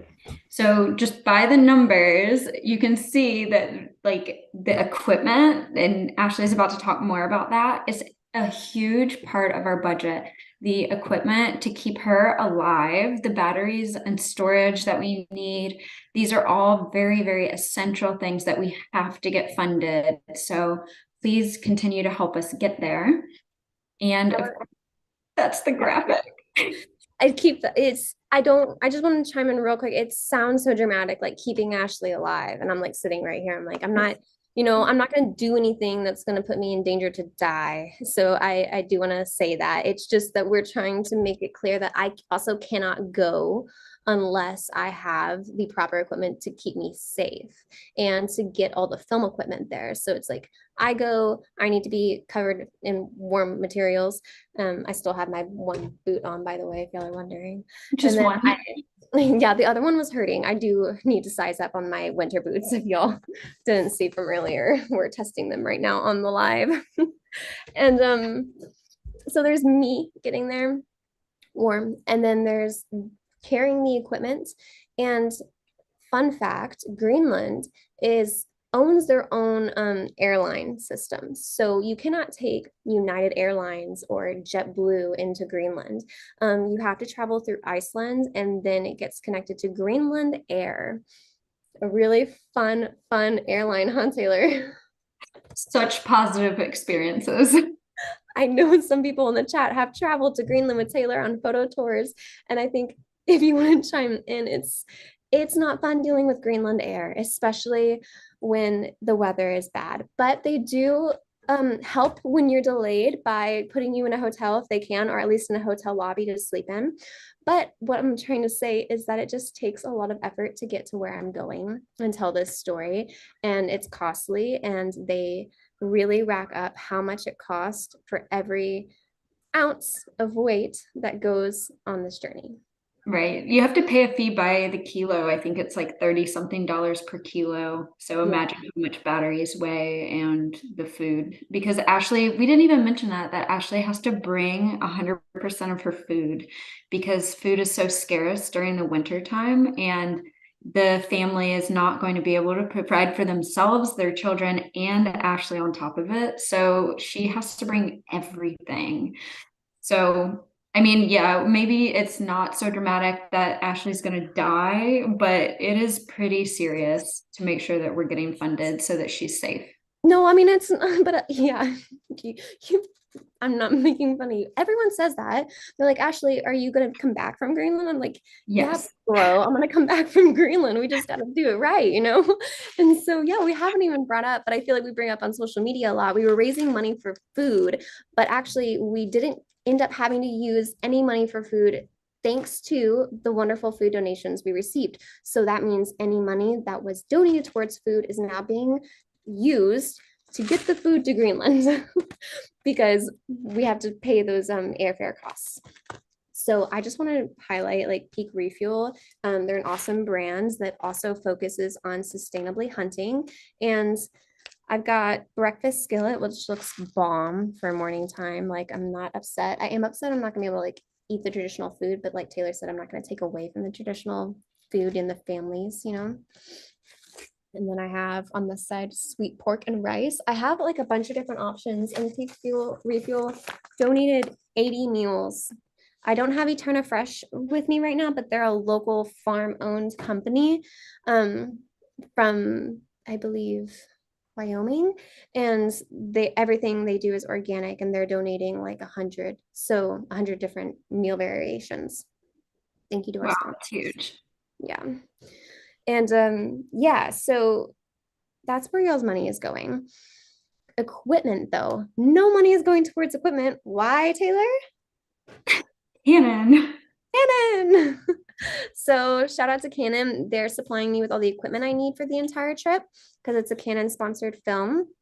And after speaking with Canon, it's now time to reveal, if anyone's been really curious, what camera I'm going to use if you're a filmmaker. I am using, it might shock you, it might not. I don't know if we have any guesses in there, but yay, Canon, yes. Team Canon. I'm using the 1DX Mark III, which some people are like, that's the heaviest camera they've got. Yes, it is. But it is the most protected camera they have. So I shoot full frame. It's very important to me that this film is shot full frame. which means it's not a mirrorless sensor.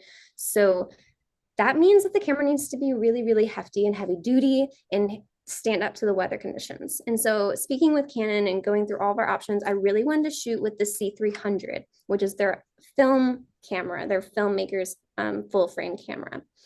But that camera is not foolproof. It's not waterproof. It's actually got millions of buttons on it and can easily break at any minute if it's put in elements. So yeah, like what's Vicky saying there, it's excellent and withstands the cold, heavily weatherproofed. Great choice. Thank you, Vicky. I agree. It's the only choice, it seems like. It's the only camera that does this. So I'm not just like sitting here talking about Canon. I mean, Taylor and I both have used Canon since the beginning. So yeah, 10 plus years.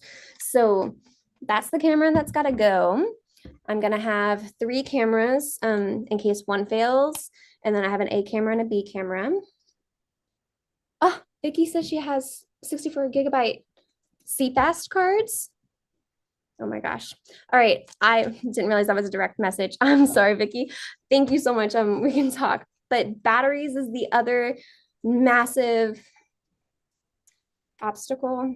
So if y'all weren't on earlier, I'm taking as many as I possibly can because I will be on a dog sled for up to 2, 3, 4 weeks at a time. And I need to make sure I'm filming every time there's a possibility for a scene instead of holding back because I don't have enough batteries to film. So I have about 10 batteries right now. I need to have at least 25, and these are like 175 a pop. On top of that, the charging mechanisms for these batteries, because I can't wait for 2 batteries to charge at a time, which takes about 4 or 5 hours, and then to do 2 more batteries to charge. Thank you, Kathy. Thank you, Kathy. Thank you. Thank you. I think that just got us to 15. Did it? Oh, close, $2 away. Thank you so much, Kathy. Oh my gosh. Thank you, Kathy. We're short batteries. So see if you donate, and that's batteries right there. You understand you're paying for that scene to be shot. Like when you're watching the documentary, I just want you to know that like that scene cannot have been shot without your donation helping us make that happen. Canon would not physically give me as many batteries as I needed. It was against like all of their policies. I should probably bring that up because that's why I have to buy more batteries. B&H is helping out a little bit, but it's not enough for everything that we need. So also they're giving me zoom lenses, which I'm very thankful for. And I've lost my light a little bit, sorry. And all the lenses I need actually, and was very excited that I asked them to give me some binoculars. I didn't actually know Canon made binoculars. I was going to show some. Did you know that, Taylor? No, this is news to me. Yeah, so I was talking with Canon and they were like, telling me, their products and talking about the new products. And they had these really cool new binoculars. And everyone has binoculars in Greenland when they're hunting. So I didn't have any when we went last time. Taylor and I didn't. We were using our naked eye and like doing stuff like this and trying. It was so dumb. We were trying so hard. And we were trying to use our zoom lenses, but like we were also trying to film and then like see the narwhal. And it was hard. So this time I was like, do y'all have any binoculars they can give? And they're donating binoculars. So that's a huge help. If anyone has any questions about gear in the chat, please ask. I'm just going to keep rambling. Taylor, do you have any pointers? You should tell them how you're testing your batteries, Ashley. Yeah. I haven't had the balls to do it yet. Has anyone done this? Any filmmakers out there? Or if you've traveled to about -40, I've only gone to -20 degrees and I didn't have the 1DX at that time.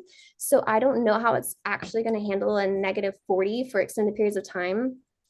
So Taylor and I were talking about putting the batteries in the refrigerator for, I don't know how long I'm going to do it, to test, and in the freezer to test how cold they can be and sustain them, put them in my camera. Vicky says she's been in -40, and I know she's telling the truth. She goes to cold places. So we can link up with you, Vicky, later as a resource. You would just be invaluable with your knowledge. Yeah, that sounds amazing. Thank you, Vicky. That's really good to hear too, because I am nervous. If you know about my other films, they're mostly in tropical areas. I work in Borneo in the rainforest, which I have to deal with a whole other like fungus deal for warmth and humidity going into my camera when I'm there. And this is like complete opposite. In Borneo, I have to deal with everything freezing on me. It's like literally the opposite problem. So Yeah. Andrew wants to know if we've set up an online store or is there an affiliate link for the sponsored products? Occasionally buy some things that are sponsored. Okay, I'd rather buy to support us if possible. I don't know. We could Yeah, I have an Amazon storefront. I don't have these products on there yet, but Taylor and I will get together on that. Let's put it in our notes. Interesting idea. We could make a gift registry, except it's for the film. It's so funny. That may help us get us, what we need. Like, I bet we could get our batteries that way, so you can get your batteries at least. That's actually hilarious. And thank you, Andrew. That's a great idea. Yeah. that's Thank such you. an interesting idea. Because people are buying equipment, like everyone has their things to buy. That's a great idea. Thank you. So, in terms of cold weather equipment like that I'm wearing and such, Nemo, actually, I don't have it because it shipped today and I'm not at my post office. I couldn't go to my post office today in time. But they have made a new pad and it is the warmest pad on the market. I'm not just rooting for Nemo right now, but I'm very excited to use this thing.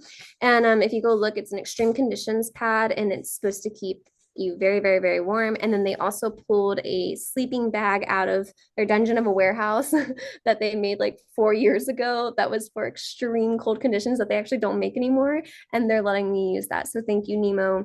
I want y'all to know that we're talking, Taylor and I are constantly talking to sponsors just to see what we can get that we wouldn't have to pay for with money. We're trying to make every dollar literally go into the film. So anything that we can get that helps, like a sleeping pad or a tent or a sleeping bag. I mean, we have been hustling and we have found some amazing partners like Nemo and Nisi to help us with that. Yeah, exactly. And there's also things, I brought some things to show and tell. I feel like I'm pulling out something from kindergarten. I have all kinds of things in here. I have also something that you may not think about is my water filter. I love this thing. It's by Grail. So also we'll put this in the storefront if we make that. You put unfiltered water into it and all you have to do is push down and there's a filter and then it filters your water into a top part that is clean to drink. So you can drink from any water source. It's mega awesome. Yeah, definitely. So we do have one more Yuki video. When do you want to do that one? Yeah. I think this one's like really powerful. It's so beautiful. It's an inflatable pad, Will. Yeah. Also, is anyone just not joining? Does anyone have any new questions? Don't be shy to ask, okay? We're so close to 15,000. Like, I know. I'm wondering. Get us to 15, please. Guys, okay, so all donations are tax deductible. I'm wondering if I should pull out a bonus giveaway. Taylor, should I do a bonus giveaway? Should we do a bonus giveaway? We can save it. Let's save it to the end. Okay, so yeah. Make them wait for it. Okay, Judith. Ooh, okay, we've got good suggestions coming in. Sorry, I'm copying and pasting these suggestions to make sure I don't lose them. And I'm gonna pull up Miyuki video number 3. This one is really, really good. Just 1 second here. That's a great point, Judith, to consider reaching out to other teams. It can be surprisingly difficult to get in contact with other people. So if you have any ends, you let us know. Yes. Taylor knows. So I do live near Los Angeles, and every time I talk to someone about this project, I go to have coffee with them to see what can happen and who knows who. It's all about networking, right? So there's been a lot of that, and Taylor and I are constantly We're trying our hardest. I think we've made amazing progress. I'm pretty proud of us. Oh yeah, yeah. No, Taylor is the best. Also cheerleader. If I'm ever like, we didn't get that, or no one, they weren't into it. Taylor's like, it's great, it's okay, we got this. Like, Got this. We can do it. always. Because I truly believe in you. So. Thank you. Oh, Will just donated. We're gonna hit 15. Yes. Thank you so much. Thank you, you, Paul. Will and Paul. Yeah, thank y'all. Oh my God. Oh my God, y'all are amazing. Okay, that's a great way to go into Miyuki. Y'all, this is a really good video. Here we It's go. a beautiful video. 100 years ago in Qaanaaq, it was uncolonized, but because Qaanaaq and Tasiilaq, North and East Greenland, were the last places to be fully colonized. So people have lived much better. When they talk about the life they had 100 years ago, or ancestors, but also themselves, it was much more in harmony because they had a societal structure and environment purely based on their own way of living, own values and own practices.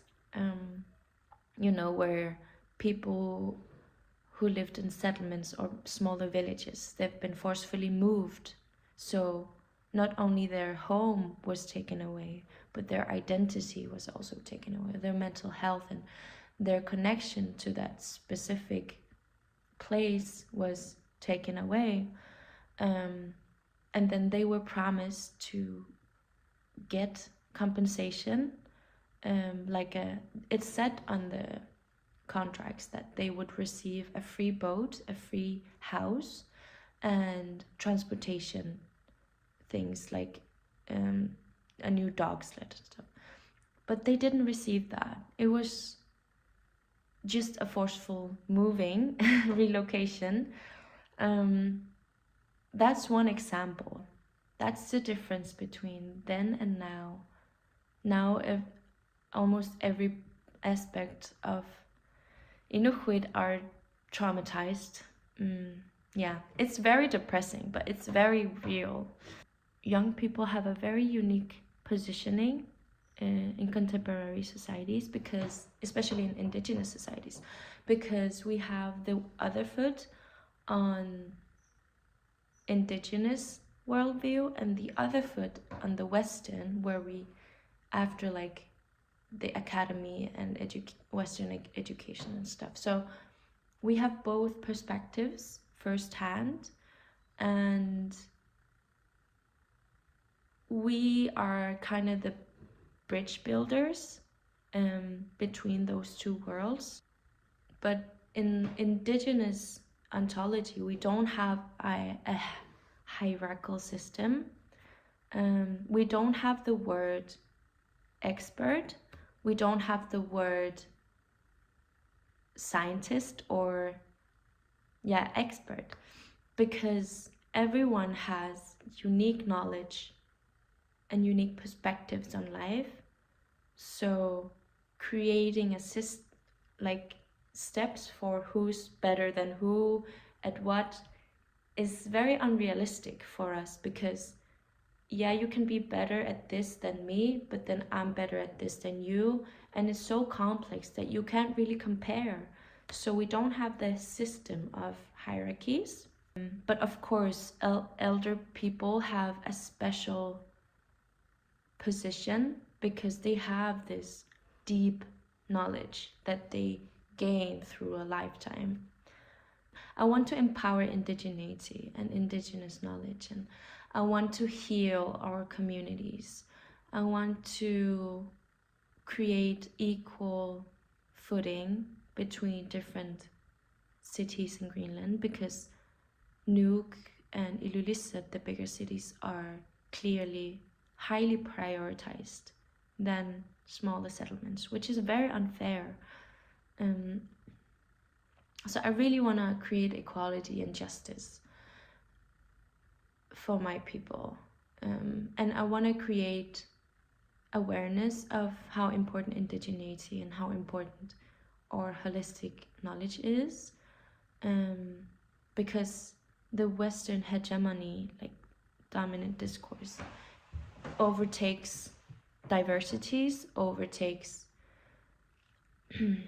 other voices. So yeah, there's a lot of work to do. As soon as possible is good, because there's so much damage that's been done every day. So I really hope that me doing these videos would create awareness and acknowledgement of the importance of indigeneity and importance of holistic viewing. I'm happy that you chose to be here and to listen and to see what this is about and support it and acknowledge it. So thank you.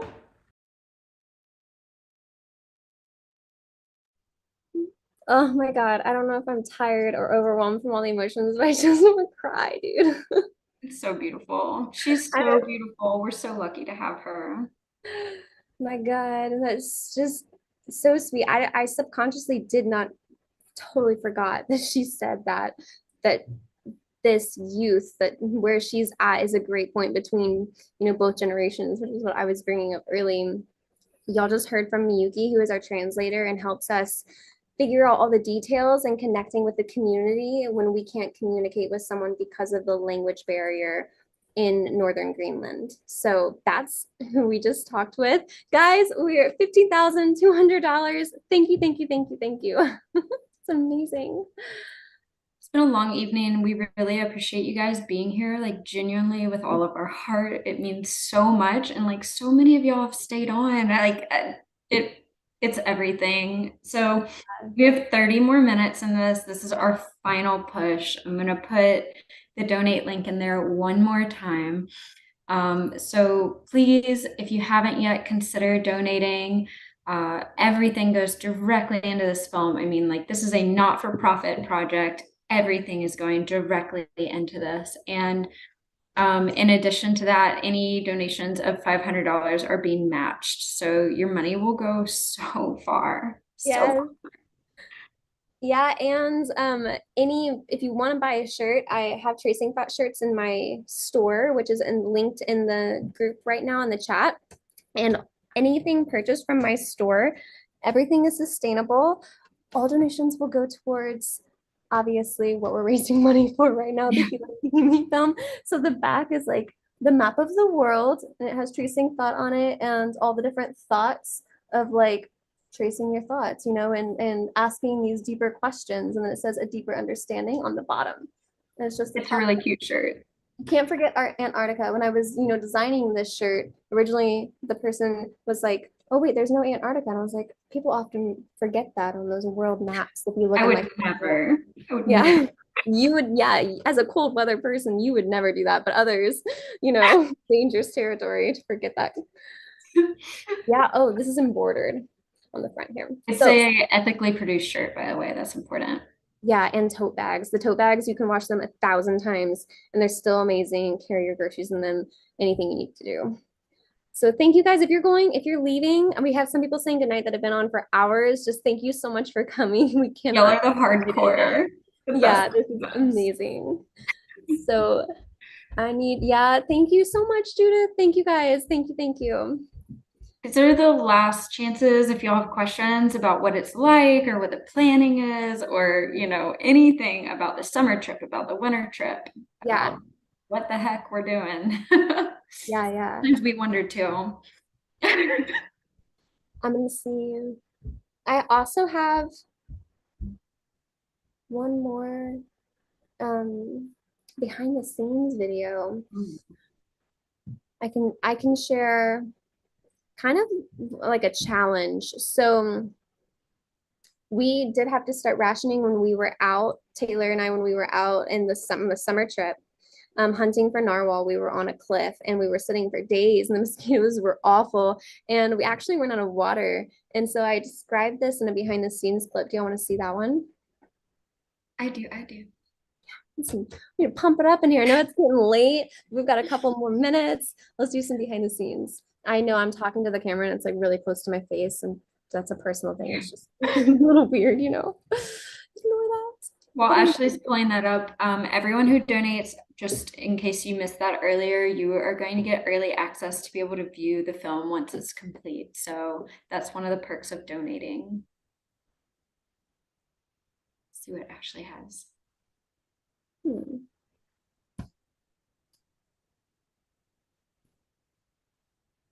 Oh, here we are.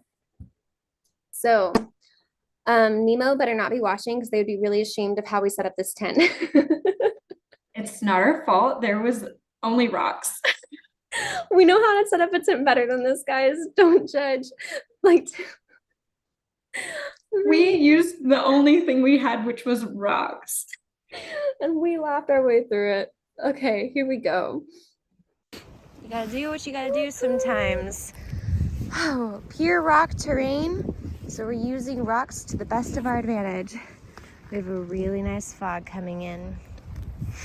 This is our sister tent with our beautiful family inside. Yeah. Let's go. Baby tent. Baby tent. Yeah, it's cold in there, she says. But that's because family tent has a little heater inside. We are out of water, so Claypijo is slowly moseying the boat right here to grab some icebergs to melt into water. Right here is a, can't remember the name of right now, it's edible, it's a root. You peel the first layer off and it's actually delicious. It tastes like just something sweet, a little earthy. It's nice to chew on since we are not trying to eat all of our food. We're rationing, obviously. It's really fun. We're out here on day 4 of narwhal hunting. The kids are back playing on that mountain.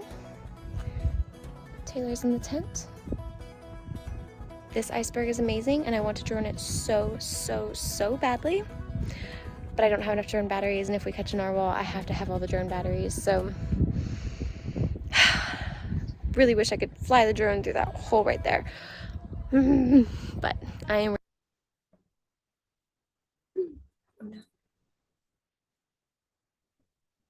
Is it frozen on y'all's end?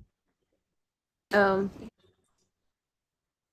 think I cut it there. I don't know if I meant to cut it so soon, but yeah, that really harped on the fact that drones and batteries are very important. Even that would have been a sick shot to have. Like, that iceberg was so cool. That's okay. It worked out. It's interesting. You brought up the root that we were eating. I can't remember the name of it. I think we wrote it down somewhere. But it was, I'm reflecting on the foraging because it's not only meat, there's things to forage in the landscape. And that was so interesting, especially like right at the beginning when we're just getting to know the family and kind of getting to know how everything works. Oh my God, thank you. Thank you, Andrew. Thank you. Your donation was just matched. Thank you. So right at the beginning, especially, the kids right out of the bat, like they would just go running through the landscape and like looking for things and like eating them. And because we live in Western culture where children don't do this, because like I don't know what is growing on the ground. Is it poisonous? Is it going to make me sick? Like we worry so much about these things. But I mean, Lisa's 5, and as 5 years old, she could run into the landscape and know exactly what was edible, pick it, tell you what is not edible, and tell you how to prepare it so that you could eat it. And she's 5. And look, CPS would be called if any of our 5-year-olds were just like eating random plants from the yard, right? Not in some places, but I totally know what you mean. And by the roads, we can't physically eat our, or forage our food. We have to be very, very careful because what's touched it, what chemicals are on it, what's in the air, our filtration systems, our pollution is insane. So we're also trying to preserve that for them.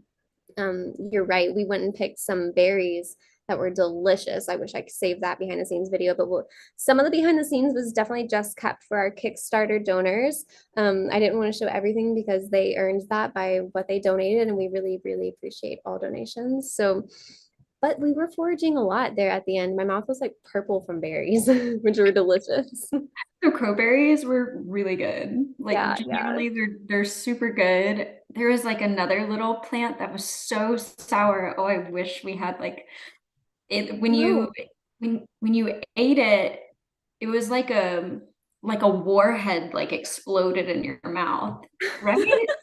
They're Yeah. so sour and like the pop in your Yeah, mouth. yeah. And I do miss the flavors like of you associate, like I mentioned earlier, your senses so much to a place. Like when we're talking about the place for the last 3 hours, and I'm like, all I want to do is go eat everything that we were eating on this trip now. Like it's such a memory in my brain. Taylor, so since the person that texted you is matching the last four, we had four $500 donations. So does that mean we're actually past 18,000 then, right? Yeah. We're very close. We're so close. We're so close. And it's That's like incredible. in reach. So Tim was asking about the feasibility of solar cells to recharge the batteries. That's something we talked about pretty early on, that when Ashley goes back in the winter, there's just not enough sunlight. So I'm gonna start my travels when it's still completely dark, and it will be completely dark for the first 2 weeks of me traveling to get to my final destination. And then I'm hoping the goal is to arrive there before the first light of the summer, which is on February 17th. I leave on January 25th. And I want to be there for the first light. And the first light means every day for just 30 minutes, there's going to be a sliver of light on the horizon. And then I will stay out hunting for the next 3 weeks. And every day the light will expand a little more, be there a little longer, a little longer. I don't know about you guys, but I'm so stoked because it is my absolute favorite light to film in. And it inspires me incredibly. And so just to only get that piece of light for such a moment, it's hopefully going to make some beautiful footage. It's going to be unbelievably beautiful, but also what a beautiful moment to be there for, if you can imagine living in darkness for months and the first time the sun comes across the horizon. Yes. Like what a special moment. Yeah. So good you brought that up. We haven't even talked about how this community lives in complete darkness for so long. And we got to only be there in the summertime, and all these videos you're seeing, it's completely bright outside and everyone is so happy because like that's like recess, you know? Like it's just constant fun. Like the kids never wanted to sleep. Do you remember that? Like it was There's no bedtime. We would go hunting at 2 a.m. Like it just was so insane. Yeah. The kids were like climbing the mountain. Like it was seriously 2 a.m. and Taylor was like, I gotta sleep. And I was like, me too, man. Like, I don't know how to like juggle this. Like when are they gonna be hunting? We don't know, because they're so happy to have the sun, and something we may take for granted. We're really lucky to have what we have. Yeah, that midnight sun was beautiful. Although I will admit the adjustment period of having to sleep in a tent when the sun does not set. Yes. Yeah. But like thankfully oh, I know. Yeah. Thankfully the Nemo sleeping bag they gave us has like this fold up flap that you could totally seal in, and boy, we used that. Oh my gosh, that was saving us. But thankfully it wasn't my first time camping up there, so I kind of like already knew. How did you adjust that? Yeah. I didn't have a problem because we were so tired by the time we went to bed. And I can't nap. I like, it's just not in me to nap. I feel very FOMO, like I'm really missing on some things. So like I was very jealous that you could take like little short snippets of naps and then like wake up and like have some, energy. But I was just completely like stay awake until they go to sleep. Yeah. Thankfully I'm a good napper. And like also I told you earlier, I was looking back at some of those footage. Like before we went to Greenland, right before, I was so sick. And then when I got there, like I wasn't sick any longer, but just the long effects, like I just felt very ill for the first half of that trip. So I was napping a lot. Yeah.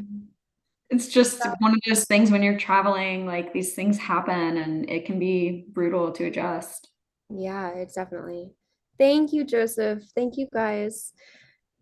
Rob said, Ashley, thanks for the gear insights. Give me something to think about for my winter Alaska trip. Good. Yes. And we're going to try to put together a storefront, guys, with our sponsors to help. Brilliant idea. So thank you so much, Rob. Yeah. If y'all have any other questions about gear, I'm more than happy to answer. I feel like we kind of skimmed over it, but yeah, the 1DX, the Mark III, because if you want raw, like seed log footage so you can color edit yourself. That's the main difference from, in my opinion, between the Mark III and the Mark II.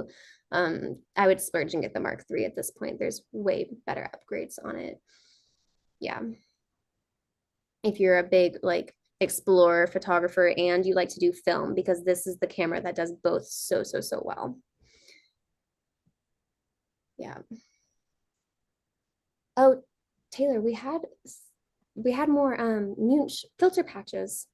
Oh yeah, we have 3 of them. Let's do 3 more giveaways for those Yes. wonderful people who are still with us. All right, help me kill, like, I need 5 minutes to pull the. Oh yeah. So you've got to prep everyone. So guys, we have another giveaway coming up, and it's gonna be 3 winters. 3 winters. Please no 3 winters. I can't do 3. No, 1 winter is enough. We're dealing with enough. 3 winners of the filter pouches. They're from Munch, donated. Thank you, Munch. And they are going to be, everyone's going to be in the running. So if you've donated, all 56 people who have donated are going to be in the running to win. And there's going to be 3 winners. So Taylor's putting together everyone right now. We really appreciate y'all. If someone wins that isn't on, we'll obviously contact them. If you're watching this at a later date, and don't worry, we're not going to give your pouch away. And if y'all have any other questions or you feel like you missed something in the beginning, we'll reshare it right now. So let us know. All right, I'm ready if you are. Let's do it. All right, so we got 3 winners for this. So, all right.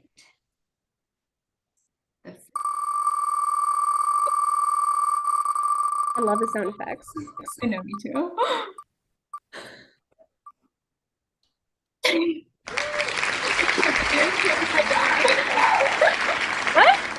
I love that my dad donated, but I'm sorry.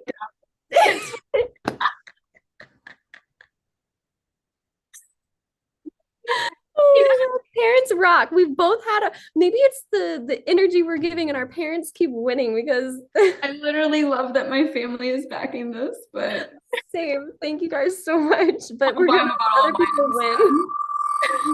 We'll give back to our families in a different way.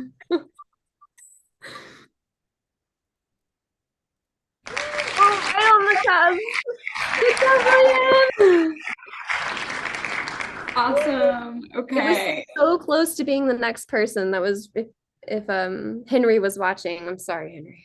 Yeah, sorry. Let's see. Okay, we're doing the Munch filter pouches right now. Ah, Vicky said that we will love that. Yay!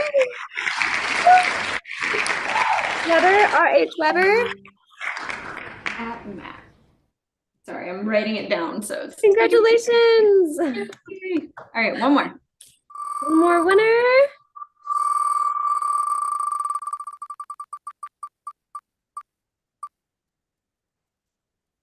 Oh my gosh! Kathy! She's a big winner. Big winner. Also so close. Congratulations! All right, awesome. So glad we did awesome. That. Thanks for being a cheerleader, Vicky. Woo! Greenland team going strong. So going strong. Okay, guys. We're down at the end here, guys. So if you are on a mobile device, if you still want to contribute, it is Greenland. Text it to 707070. Yes. And if anyone who donates $500 or more, it will be doubled. Yes, and if you want to buy something and physically know that all of your money that you're buying is going towards this project, you can go get a t-shirt, and then all of that money from that Tracing Thought t-shirt purchase will go towards this film. So just other ways if you want to like get something in return. We understand and we really, really appreciate y'all donating in any possible way that you can. So the last few minutes, I figure let's talk about the distribution process, because people always have questions about how they're going to be able to see this film, I think. Yes, that's a good idea. So yeah, you start. This is your realm. It's a journey. It's a whole other, battle. So when I start to get really stressed about thinking about how much we have to do after this winter expedition, Taylor kindly calms me down and says, one step at a time. Everything is one step at a time. Yes, because the first step right now is to get the rest of the documentary films. The next step is for me to edit the film and make it the most beautiful thing we can all be so proud of and make it a project we're all honored to be a part of. And then comes the fun part of getting people to want to purchase it or have it on their streaming network. So that's where, thankfully, Canon, it being a Canon film helps leverage this film. And we're really, really honored about having that sponsorship. And so they know people having Canon on board is really good. I hope, with that being said, that we may have a possibility of something like Amazon, Amazon Prime. Amazon Prime. What's it called? When you It is Prime Video. Oh, it is. Oh, okay, Prime Video, yeah. Or Netflix. Honestly, any of the major streaming platforms would be the highest goal we could ask for. I want it to be accessible to watch to all viewers, but let me rewind a little bit, because before this film goes on a streaming platform, it has to go through film festival season. So my goal is to have it done by like summertime after I get back from, so I'm trying to remember my timeline a little bit. It's trying to hit the following film festival season, which starts like early fall, more into summer, like where we are right now, maybe a month ago. And it's going to go through film festivals. It's going to hopefully get us some prizes. Taylor and I are going to be participating on those film festivals, showing what we've created and leveraging our final product. So right. We have this final product. We're going to take it to film festivals. Hopefully people see it. So this is how it works. And then they're like, I want to buy that film. I want that film a part of my streaming platform, or I want to help you distribute that film. That film is something I want to be a part of. And so that's what those laurels do. That's what film festival season is. But film festivals are not free to join. Something that I learned, like 5 or 6 years ago that really shocked me. I thought you just put your film into a film festival. No, obviously they need to make money, right? To make the festival. So it costs 100, 200. The bigger the festival, the more expensive it is to enter your film into. Imagine that.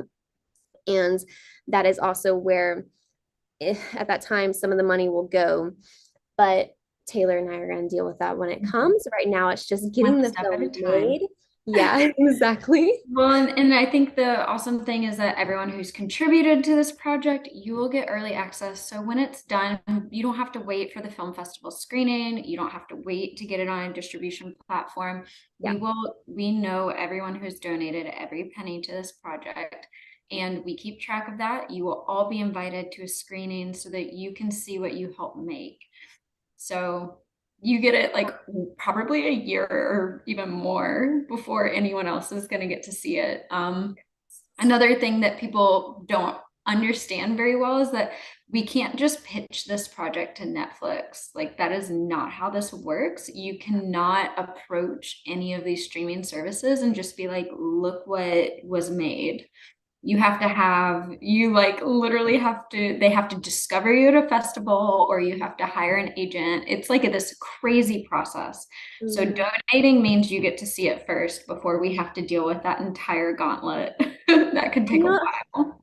I hope y'all are excited to learn this process. It's really interesting if you It is. ask me. Like, we're also intertwined with TV, watching documentaries these days. They're very mainstream, and watching television series. And I hope y'all enjoy like learning how this works and operates, and hopefully watching it blossom into a giant blooming tree that's going to be something we're all really proud of.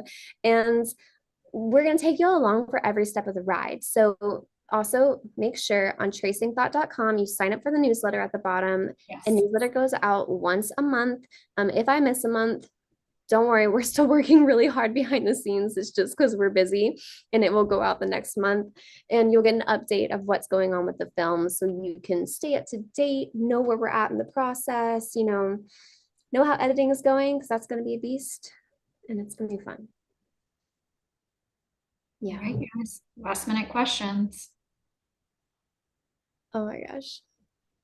Yeah, this has been really fun. I've thoroughly enjoyed this. I do have one more behind the scenes clip. I mean, because we have 25 participants, I don't know if y'all want to watch another behind the scenes clip. Anyone can type in the chat and say yes, or do y'all just want to like I will. Yeah, there you go. I need a yes. There we go. Absolutely cool. I Okay. love the behind the scenes clips. Thank you guys. We just need to know you're here. Okay. Here we go. Obviously, you have to give me a minute. So let's put a storyline beforehand. Taylor left Connacht and went to Ilulissat because she had a photo tour. I don't know if anyone's on here that was a part of her photo tour last year. Paul was. Yeah, cool. Okay, so while Taylor was on her photo tour in Ilulissat, I went to a place called Keckertot to chase narwhal and still try to get some filming sequences. I got off the boat there. It was 3 a.m. and that's where this behind the scenes clip starts. This behind the scenes clip is me trying to find a place to sleep because I did not have a place to sleep, and it was actually a lot harder than I anticipated, and I was on no sleep. I had no sleep in my system, so it was very interesting. It was very raw. It's like a vlog. Okay. You forgot to mention it was like pouring rain, like freezing rain. Pouring rain. I was very unhappy.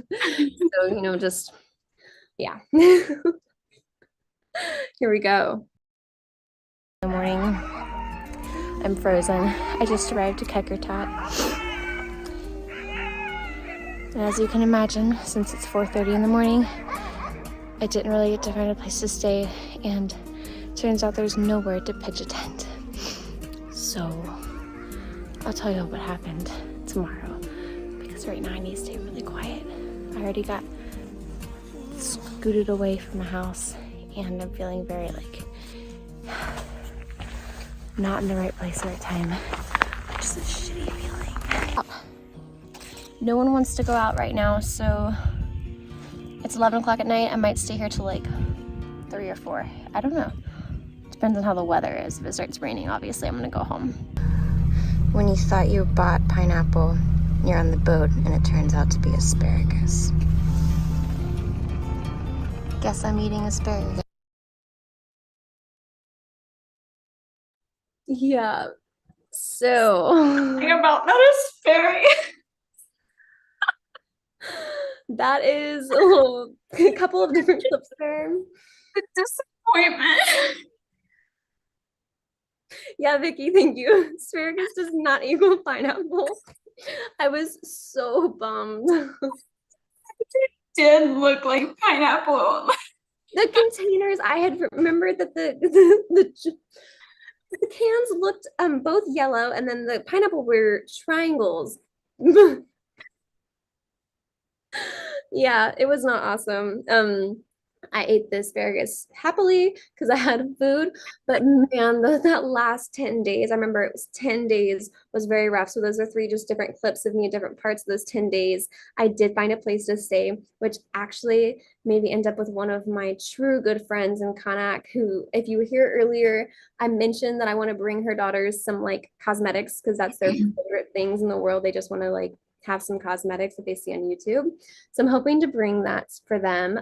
They were the ones that housed me that night when I had nowhere to stay. I just started knocking on doors. And that is something I really want to make sure I don't do this winter. Because it's going to be -30, -40 degrees. I can't be wandering around with all my equipment knocking on doors. Thankfully, it was a little warmer on this trip. And so I need to have a secure place to stay, which means I need the money to be able to do that. And that is what we're raising here, is a piece of that pie. I need to be able to give the community the money for me to sleep with them. And this was this interesting situation because it was the end of the trip. We were running low on money. I had a bottle of whiskey. Unplanned.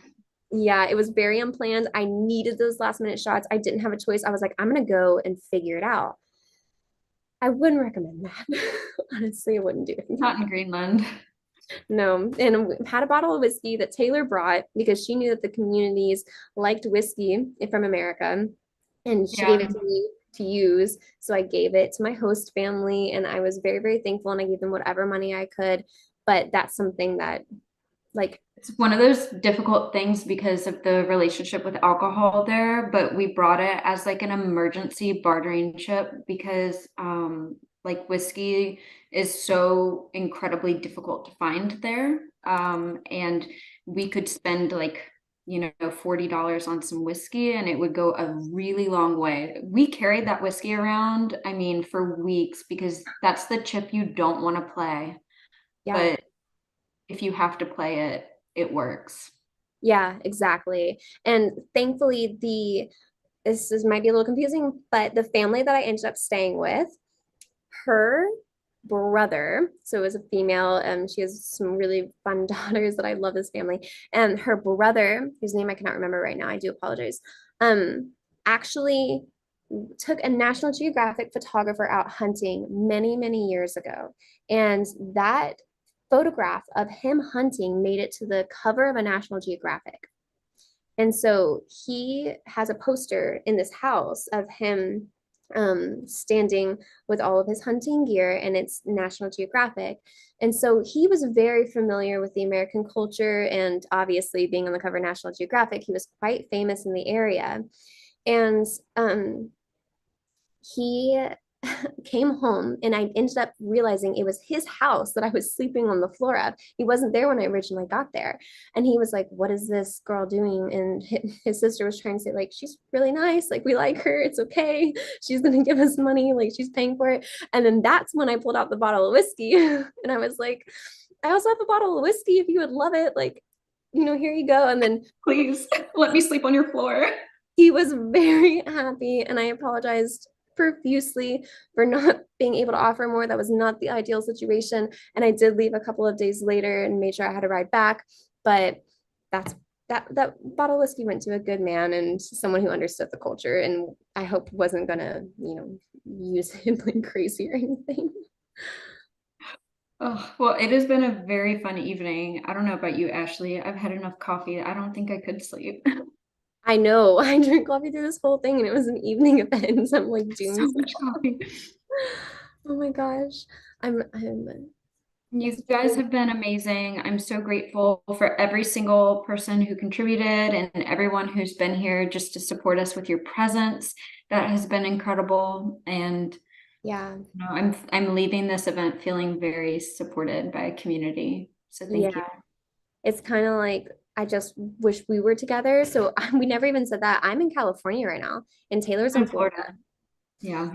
And that's why we have the Pacific times and Eastern times. And I just wish that we were together so we could sit here and kind of soak up how amazing this all was. But yeah, we're doing it separately. You'll really have a special place in our hearts. We're going to make sure that you'll know that constantly throughout the rest of this process. And Paul, I'm glad you enjoyed that last real behind the scenes clip because it's so much drama. The drama was real. And I will do this little vlog thing that I did I always kind of do it when I'm traveling because I like to look back and see what I've done and what happened because I forget. I'll do it again, and maybe I'll share it in a newsletter. So you'll be sure to connect there. On the bottom of tracingthought.com's page, there's a newsletter fill in. I'm going to reply to a couple of people really quick, guys. Thank you all so many amazing, so many amazing, thoughtful things that people are saying. I really appreciate it. And Vicky donating some things to us. Thank you. We'll take Yeah. honestly every little bit. You have no idea. Like every little bit helps. So if you weren't able to catch the entire event, that's fine. It's a very long event. The event is being live streamed on YouTube. So at the end of this, we will be sending out some information about how you can view it. Oh, Vicky, I have no words. She's people are donating some just such the generosity, and I just don't even know what to type. You know, when people are willing to help you make something happen and understand where we're coming from, we feel very supported. Thank you guys so much. Oh, okay. Well, Taylor, Yes. thank Without you so further much. Thank you. Thank How much you. did we raise? How do you know, like with the anonymous donor that matched our goal or matched our donations? Probably at least $3,000 more. Okay, so yeah, okay. We've raised close to $19,000. This is an amazingly successful event. Thank you all so much. Awesome. All right, guys. Well, we'll see you around and stay tuned for some updates. See you guys later. Oh my God. Thank you all. Thank you all. Thank you. Yes. Thank you. Thank you. Oh, thank you. Shout out to YouTube live stream. Thank you so much. Yes. All right. All right. See Bye, y'all next everyone. time. Follow us. Thank you.